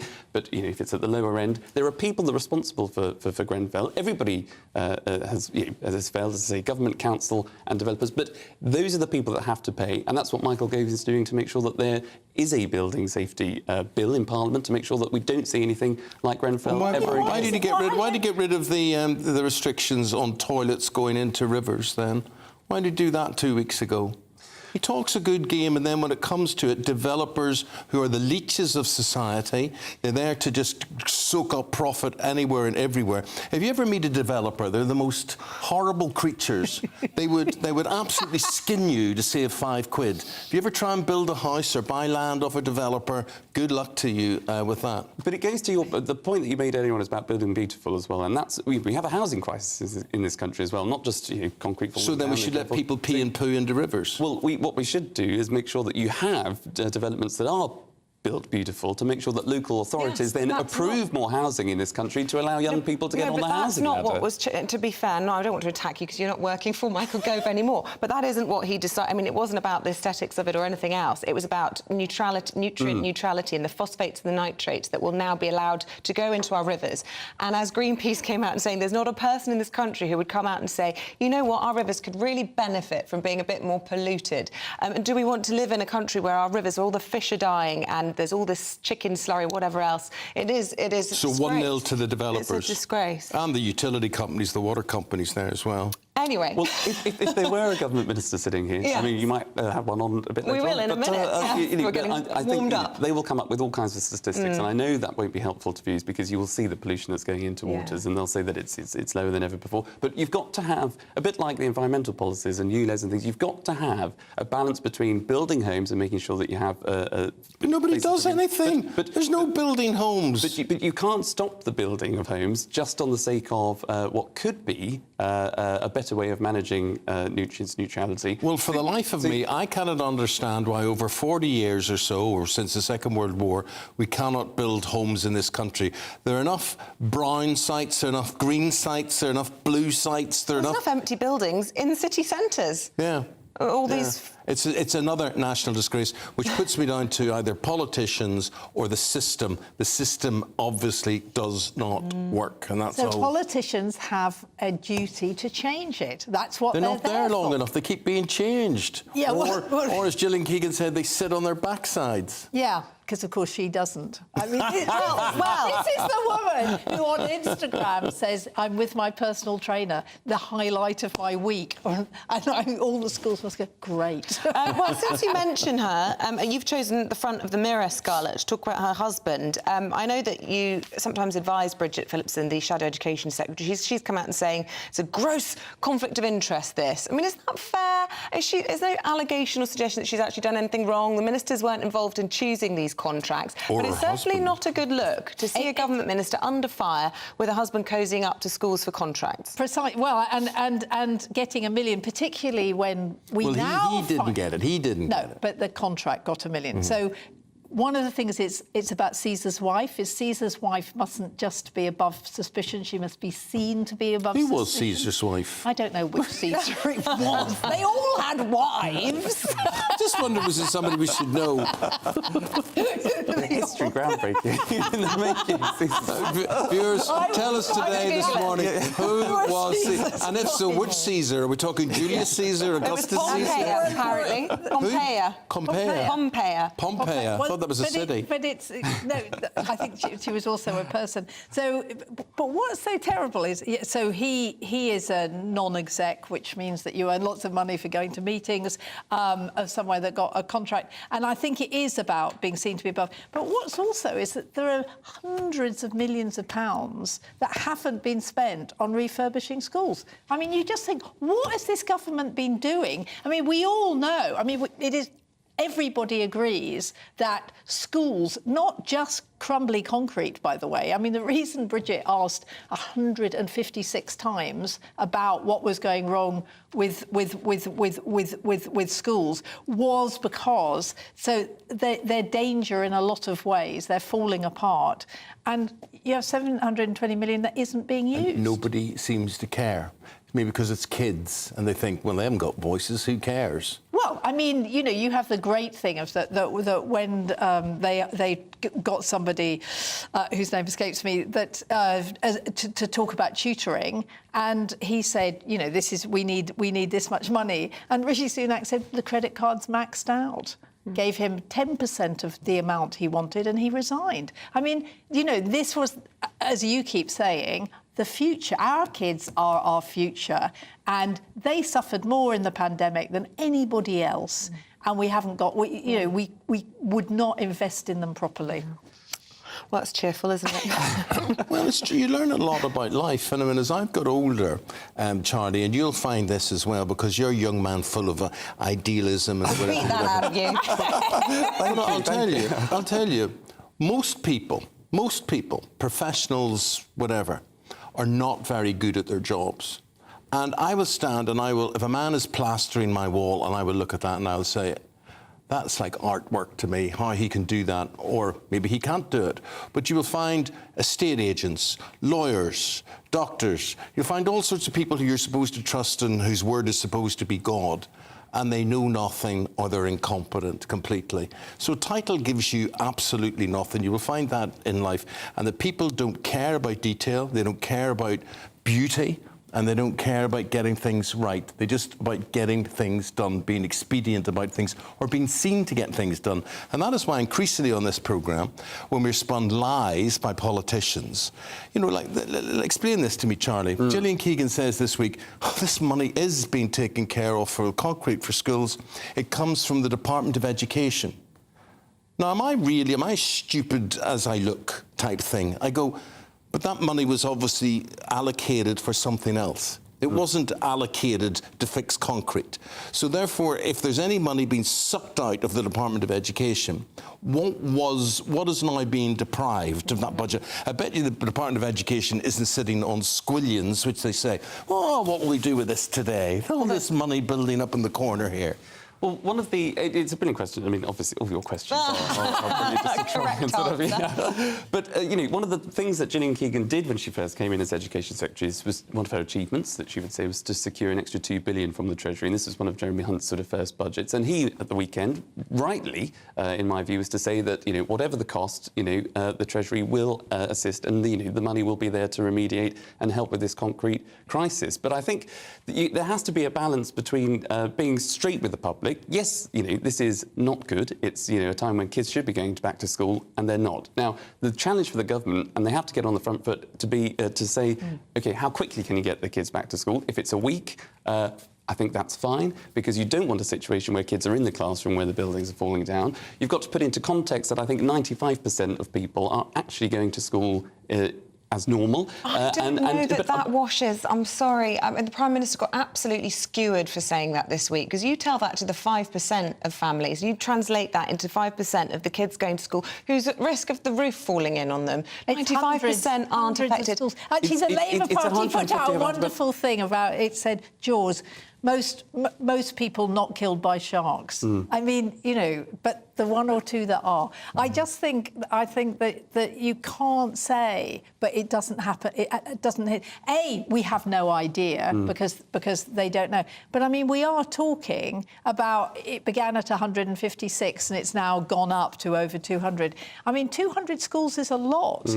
Out of the 22,000 that we have in the country, I'm not taking it away from these 200 plus schools, but I think it's just putting into a bit of context where, you know, that some schools will remain open still. It's just a part of a corridor or a classroom might be closed. But the important thing is identifying... Not eating today, your canteens closed, just that, or the gym's closed down, just minor inconveniences like that. But we'll get on with it. But it's not acceptable. It isn't, but it's not, you know... it's not the end of the world, you're going to try and say. It's not... well, no, it's important, but what's more important is making sure that you get the work that you need done and to make sure that kids can go back to school. Why wasn't it done before? Exactly. Why are we waiting 40 years to decide this? 40 years, but we've also had the whole summer holiday, right? We had the whole of COVID when I reckon something has happened. Of course. I reckon something's collapsed and they've all gone, don't tell anybody. But, Minister, we've got to get this fixed. Well, there were, and you know, there has to be an internal review as to why it came to light that there were three schools, investigations, inquiries. Why don't you just do the blooming thing instead of pondering their navels? Rishi Sunak, we'll have an inquiry into this. That'll buy him some time as well. Do an inquiry that certainly won't come out before the next election, which they're going to lose. Yeah. But can I say on the contracts as well, you know, there is a procurement process where, as you rightly said, look, Gillian hasn't awarded this contract. You know, this guy, her husband, is a non-exec director, so he's not exactly running the show. He's just an attachment to make sure it's okay. But I don't think there's any... I mean, of course, if there's any wrongdoing or shenanigans going on, you need to look into that. But I think, you know, whenever you award a contract, and the COVID contracts that were awarded, I know that's a big thing in this country, but I would never apologise for the contracts that were awarded during COVID times from the government, because there was an 8-stage process. It was through the Cabinet Office that had to award the contracts. Charlie, we know those. The fault... Well, and anyone who we should be going after are the people that knowingly and falsely hoodwinked that 8-stage process, knowing that they couldn't deliver PPE. Those are the people that were awarded money, knowing that they couldn't deliver. Those people should be in jail. It's not the fault, I think, of people in the Cabinet Office, ministers that don't award contracts anyway, but were working flat out in the pandemic. What about the VIP lane? So if you knew somebody, you got there, and so you had pub landlords. And I remember, you know, Rachel Reeves, who I think is brilliant, and I know her, and we've partied together. And so not during Partygate. I know, not during, no, absolutely not during that particular time. But she wrote to the Cabinet Office, as it's all public, you know, suggesting a number of companies in her constituency, one that turned out to be a football agent and a costume shop. Okay. So she was doing the right thing by alerting the government that there could be people that were helping that Charlie, we looked into, but it turned out not. Charlie, I've got to cut across you. We've got the new Defence Secretary standing by ready to talk to us now. And we say hello, good morning, and congratulations, Grant Shapps, on your new post and your new position. Secretary of State, I understand if there's things that you'll not be up to speed on because of the brevity of you holding this post, but could we start with the Wagner Group and what has happened there and what effect will that have? What will it mean to all of us and Britain in general? So the Wagner Group, as you know, your viewers will recall, been heavily involved in Ukraine, but also in Africa and elsewhere around the world. They're destabilizing impact, and we are proscribing them, which means that they will be known as a terrorist group in the UK. Now, that means that people won't be able to join them. It would be illegal to do so. You won't be able to use their logo, their insignias, promote their causes with a punishable crime of up to 14 years in jail. So are they now enemies of Britain? I mean, could we find ourselves getting into conflict with them in certain regions or areas of the world if we came across them? Well, so it's a domestic thing. They'll be added to a list of 78 other groups that are prescribed in this country. And we don't prescribe groups easily because we live in a democracy. People are allowed to have their views. We do, however, have a line, and that line is where it could cause damage to other people, encourage violence, and the rest of it. And that is why we have added them to the list today. I just want to ask you about your new post as Defence Secretary. Your predecessor, big boots to fill there. Ben Wallace, extremely popular, not least with the influential Conservative Home poll, which you always used to come out top of. I noticed today Kemi Badenoch at the top of that poll today on, I think it's something like 39 points, or 59 points. You're down there at minus 10.6, and a few people raised their eyebrows at you being appointed Defence Secretary, not least for your penchant for TikTok with all the security concerns around that. Are you going to give it up finally? No, I don't have it on my phone. And by the way, the Ministry of Defence uses TikTok, as does the Army. So, you can't help but be where people are actually viewing things. But I'm not, I don't personally have it on my phone. And look, you're right. I've been in a number of different government positions. I'm an experienced cabinet minister. I've run complex, difficult departments with large infrastructure budgets. And we live in a country where civilians run the country rather than the military, for example. I noticed that only 2 of the last 15 defence secretaries have military background at all. So it's perfectly normal not to have military backgrounds. And what I intend to do is stand up for the brave men and women who are in our armed forces and do an incredible job. And I think they deserve great leadership. Yeah, you say you don't have it on your phone. Doesn't mean you're going to stop using it. Concerns from Tim Lawton. He's one of those Conservative MPs who've been sanctioned by China. They think it's a serious security threat and a security risk. So why, as a Defence Secretary, would you enable states like China to get access to you through that? Just to be clear, there's no security risk of viewing TikTok. I don't think anyone is saying that. The security risk would come through the app itself. And I don't have the app on my phone. I don't personally post to it.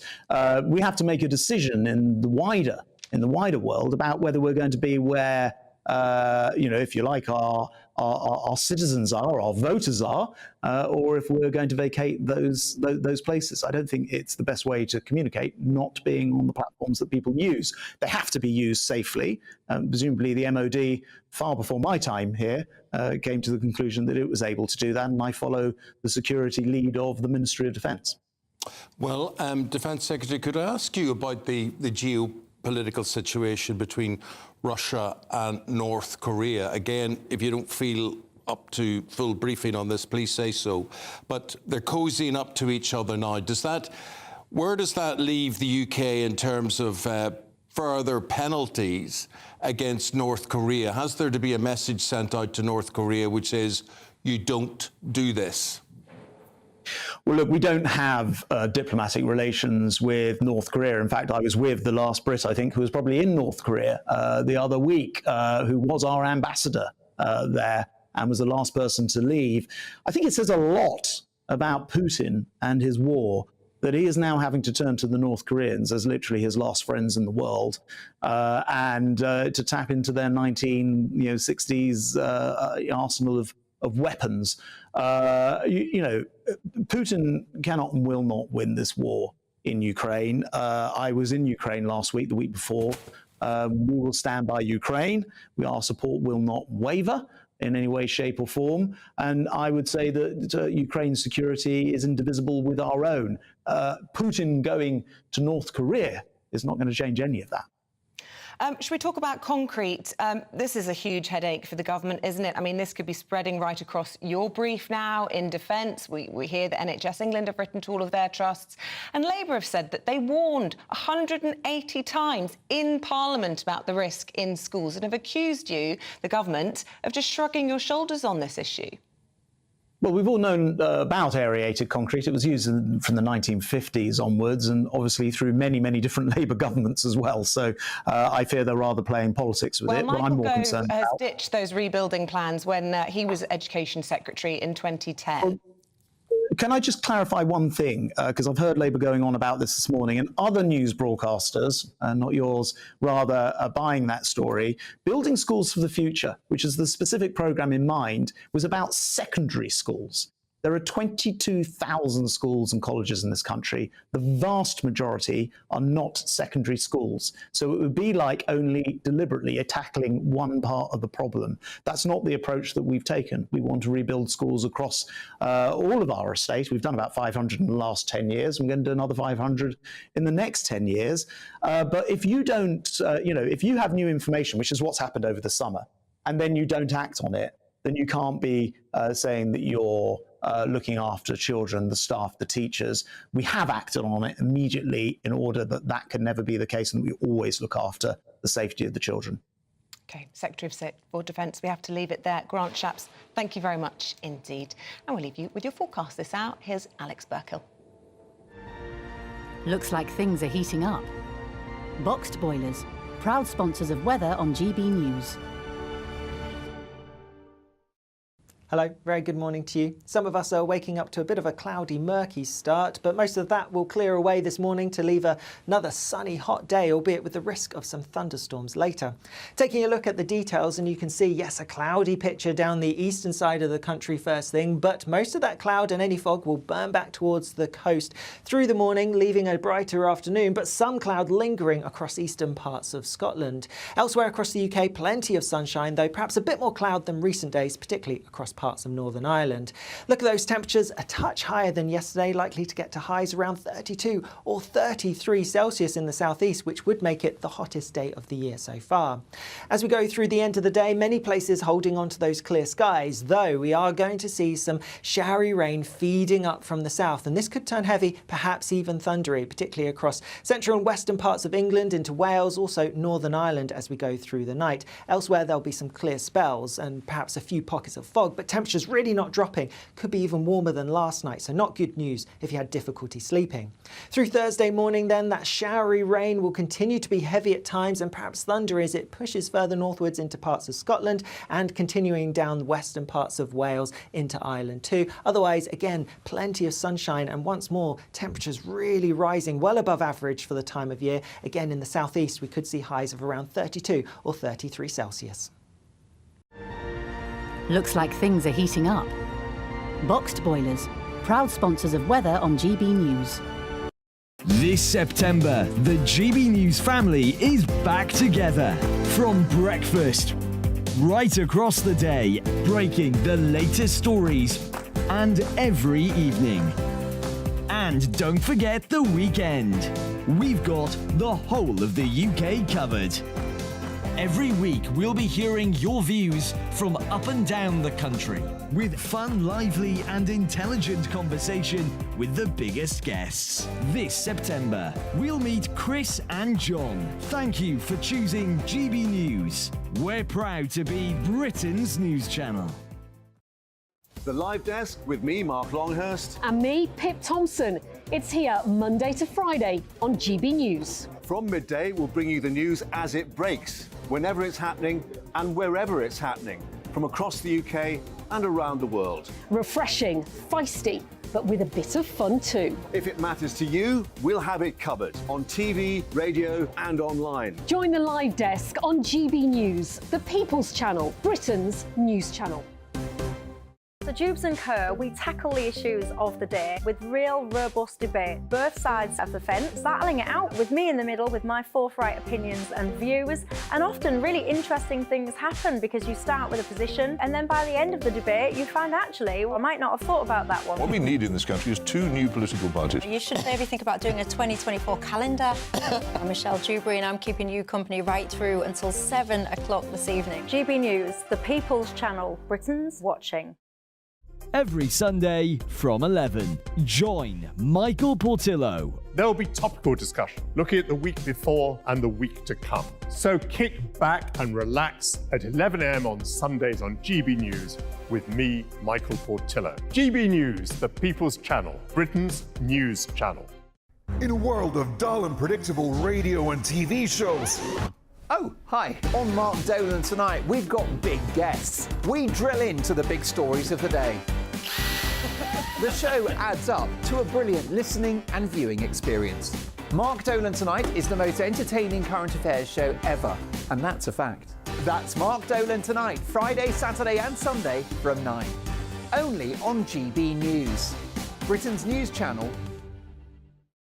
Like all families, we have arguments every now and then, but actually we agree on what the mission of GB News is, and that's the most fundamentally important thing. GB News provides the kind of platform that lets all voices be heard. We don't hold back. We're free to say what we really think. Just because some people who live in a tiny little Westminster bubble think that their particular story is important, that's not the most important story for me. And often they will be difficult stories, stories that you won't find on the establishment media. Because what people think in the north of England may be very different to what they're thinking in the home counties. We're going to carry on telling the world what life is really like for households up and down the UK. We love to be in your car, in your kitchen as you're having your breakfast. Whatever you're doing, you are part of the show.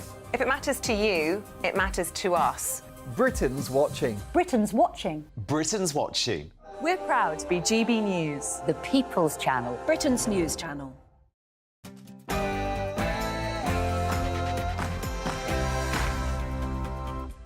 The concrete crisis is crumbling on with fears that hospitals now could be affected. A very good morning to you. It is 9 o'clock on Wednesday, the 6th of September. You're tuned in to Breakfast on GB News with Eamonn and Isabel, leading the news this morning. The government's facing fresh pressure over its role in the concrete crisis, with questions now being asked about how the Prime Minister dealt with it when he was Chancellor. Meanwhile, concerns have now spread to the state of hospital buildings as the NHS reportedly warns trusts to bolster emergency plans in the aerated concrete crisis.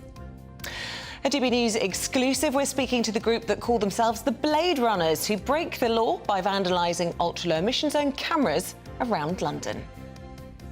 The blue plaque scheme, a hallmark of London streets, is to be expanded to the rest of the country. So we're asking this morning, where would you like to see one near you and for who? And we'll also have your forecast this morning. It's going to be a sunny one. Here's Alex Burkill. Good morning. Once any low cloud and fog clears away, there'll again be plenty of hot sunshine around, with perhaps temperatures a touch higher than yesterday. I'll have more later.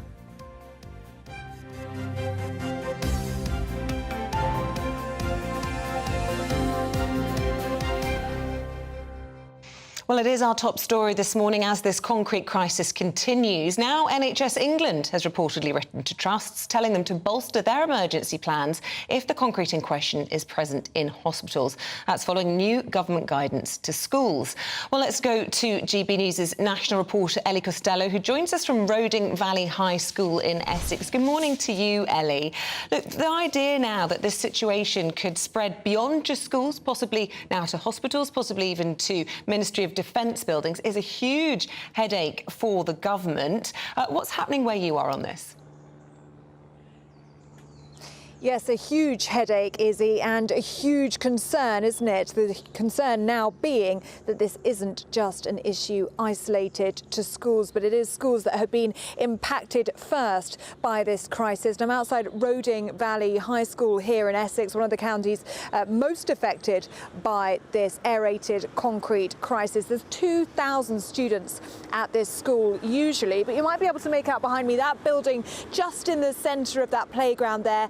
That is the problem, and it has been found to have rack in its roof. The head teacher just popped out to talk to me now. He's not able to come on camera for us just yet, but he was telling me that they found out that that building had rack in its roof on Thursday afternoon. So they spent Friday and Monday in crisis talks, really. He described it as a headache himself, trying to work out how they're going to continue to teach 2,000 pupils with one large building in the centre there with 18 classrooms and a dining room out of action. So it is going to have an impact on students and it is going to cause disruption.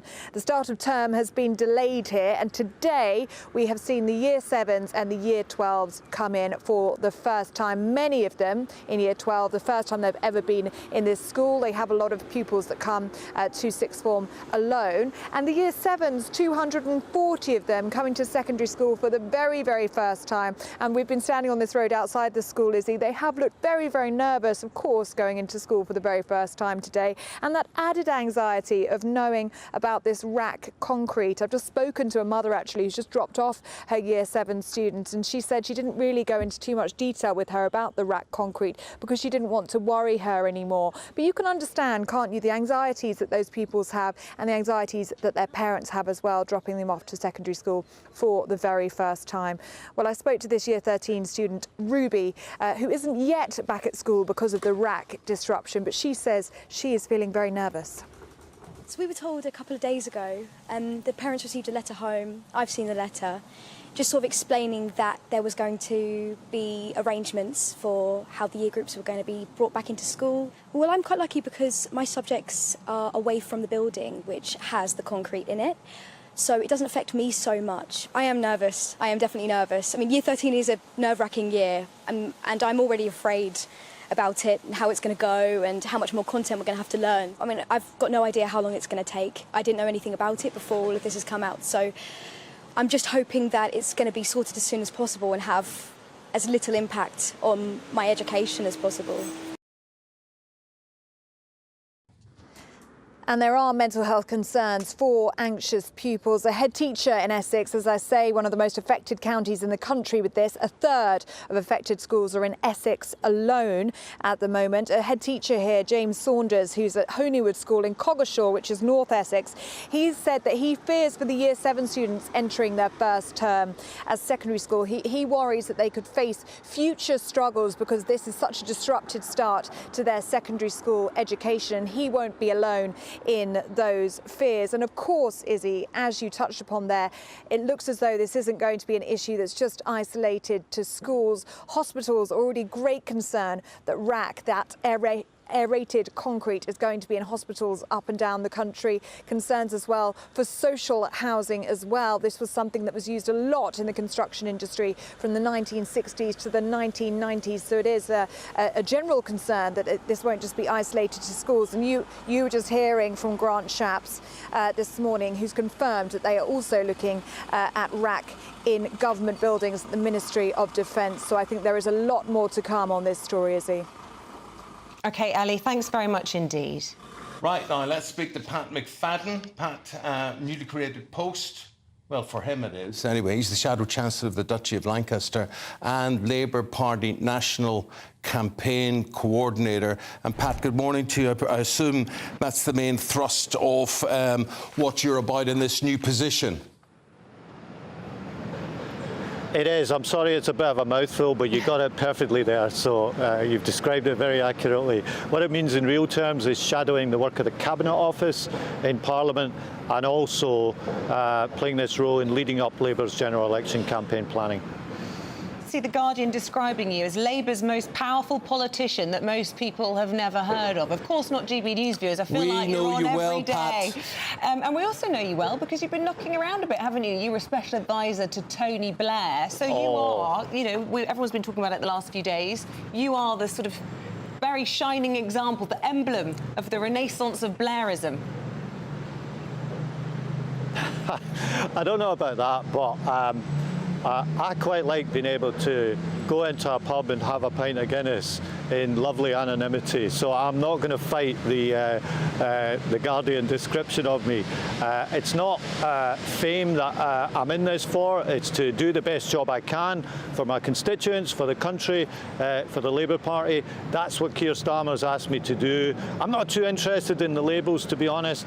Yes, I worked with Tony Blair. I'm a great admirer of Tony Blair's. I think there's a lot to learn from the Blair government, but it's 15 years or more since he left office. So my challenge to journalism is maybe try to widen the lexicon of descriptive words a bit after 15 or 16 years. I live in hope. It's newsworthy when 5 of the former advisors to Blair are back in the shadow cabinet. But anyway, we move on. But Pat, we're talking about the dangers of RAC and who knew what. What did you know during the Blair years? And do you feel, can you look back and say, we really tried to do something about this, or are you as guilty as this present Conservative government? We really can say that we tried to do something about the school buildings estate. We had a programme called Building Schools for the Future, which was a plan to renew 700 schools.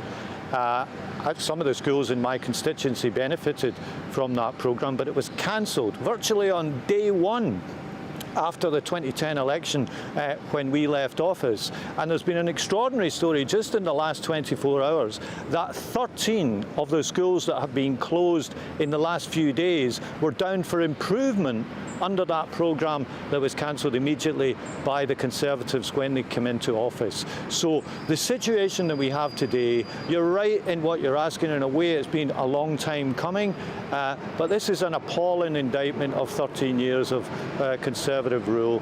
Imagine the picture of children either not being able to go to school or being taught in classrooms where the ceilings are being propped up by steel girders.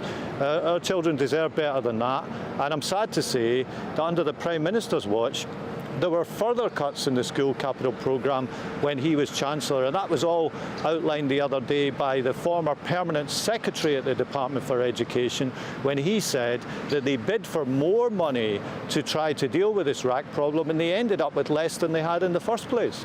But Pat, there are lessons that have to be learned that aren't going to be party political. I mean, when you look about this, whether it's a Conservative government, a coalition government, a Labour government on this, why on earth, people are asking, was anybody building schools that were only supposed to last 30 years in the first place by using this aerated concrete? I mean, surely that was a really bad decision from the onset, and is that the end of that sort of thing? Are we ever likely to see that sort of bad decision again? Well, you wouldn't be using that material today. My understanding is it was used because it was lightweight, easy to manoeuvre and so on. The problem with the material has come, as you say, it had a sort of shelf life or an expected lifespan of about 30 years. When you get beyond that and water gets into it, it gets weak and then it can get unstable, and you've got the problems that we're seeing. So perhaps there is a lesson in this about being penny wise and pound foolish, in that when you're rebuilding things, do it for the long term and do it in a way that will last.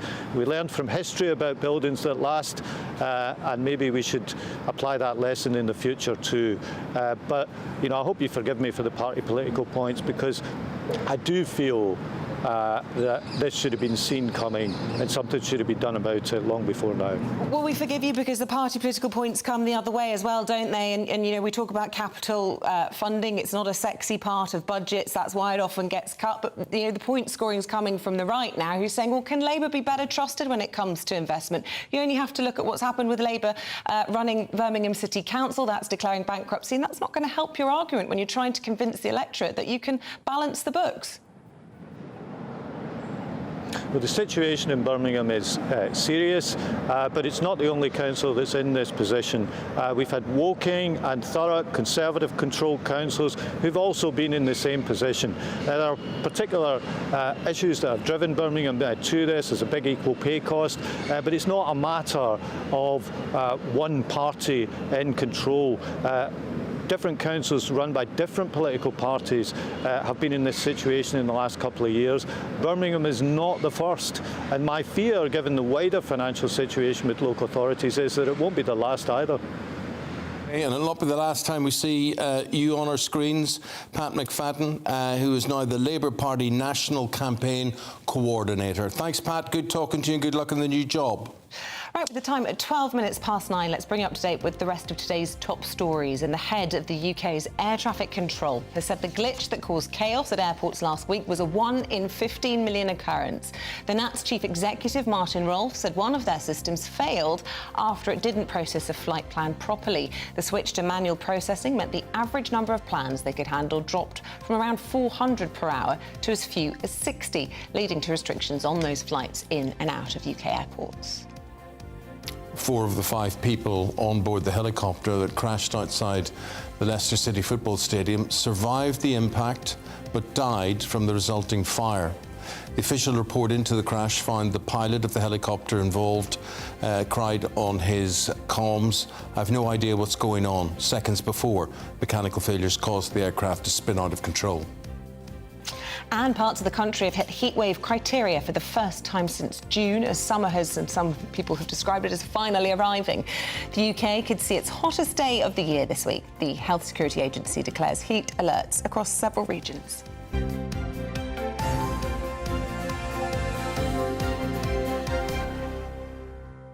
Britain's newsroom at 9:30 with Andrew and Bev. I'm just still seething some of the news that we've got to read out in these places. That guy head of Nats, and they call this the glitch that caused this. It wasn't a glitch, it was a meltdown, and yet we repeat the lie. And then, of course, he's talking about it was a 1 in 15 million chance.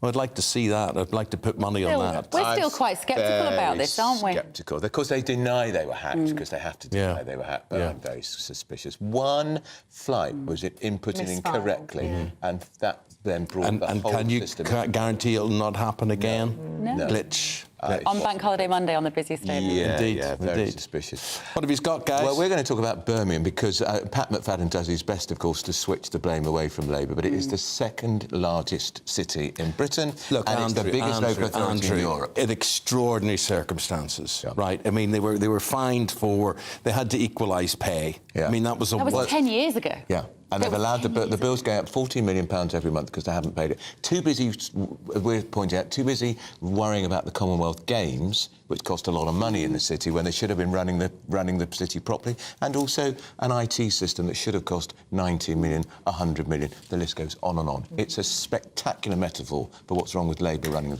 Too things. Too big? Probably. Biggest council in Europe. Yeah. Eamonn. Massive. Yeah, possibly. I mean, it sounds like there were all sorts of measures taken to get the City Council to get its act together before it's got to this point. There was all sorts of non-executive directors who were parachuted in, and it sounds like they were tone deaf and they wanted the fun stuff. They wanted to do the Commonwealth Games. They've got the athletics next year, and some of these NEDs are now coming out and saying they had the priorities wrong. They wanted to do all the nice things. They weren't getting the basics right, and it's the taxpayer who'll pay for that. And we talk a lot about people going on holiday. Can someone tell me why they're declaring bankruptcy whilst their chief executive's on holiday in New York? Extraordinary. And he's having to do a FaceTime. What does that say about their priorities? Very strange. Really, very bleak. And if you're a taxpayer in Birmingham, you're going to be worrying about what's next. Absolutely. We've got the energy bill in the Commons today. First PMQ's, of course, back at lunchtime today.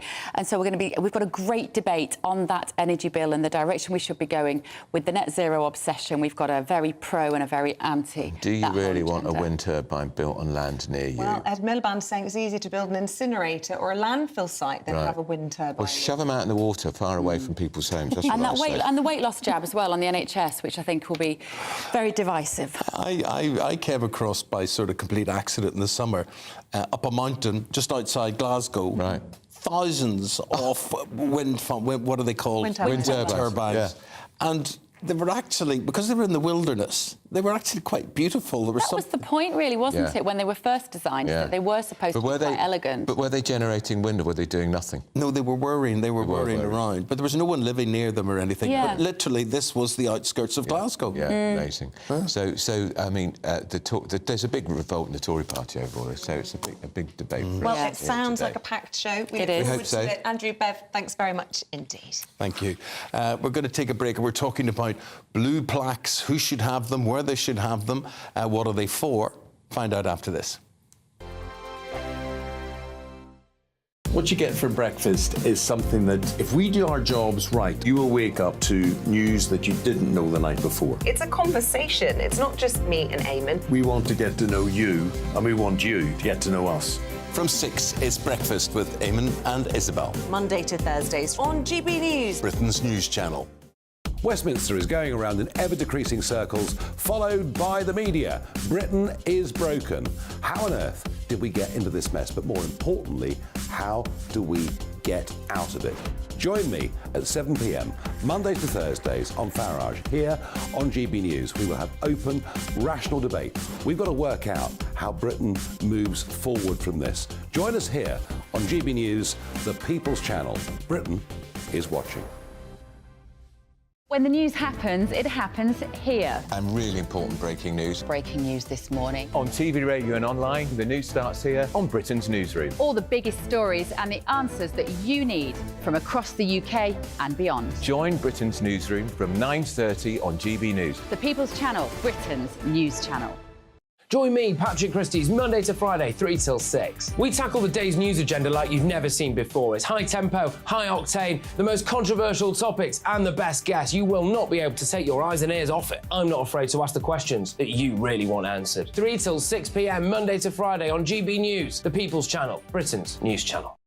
People in Britain, they love free speech, but they also love fair play. I don't care if I'm speaking somebody from a trade union, from the Labour Party, somebody from the SNP. And I think the viewers like to see that actually we can challenge one another, but in a positive way.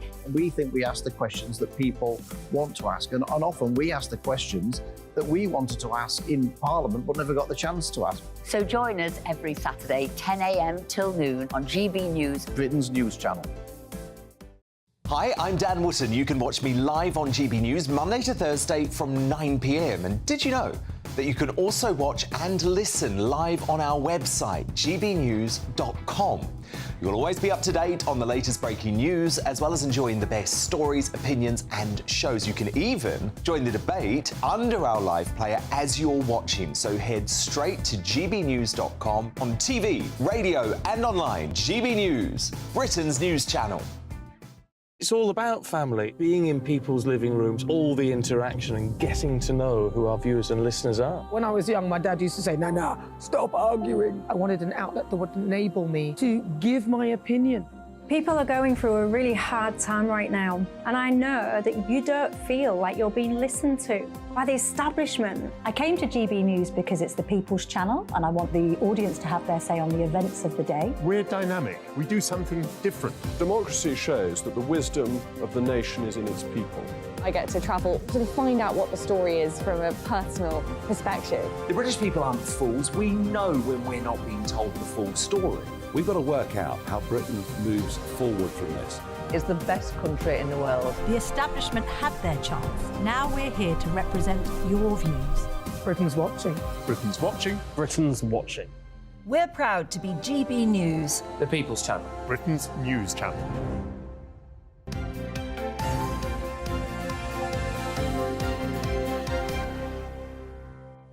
Now, this blue plaques item that we were supposed to do right now, thank you, GB News viewers and listeners.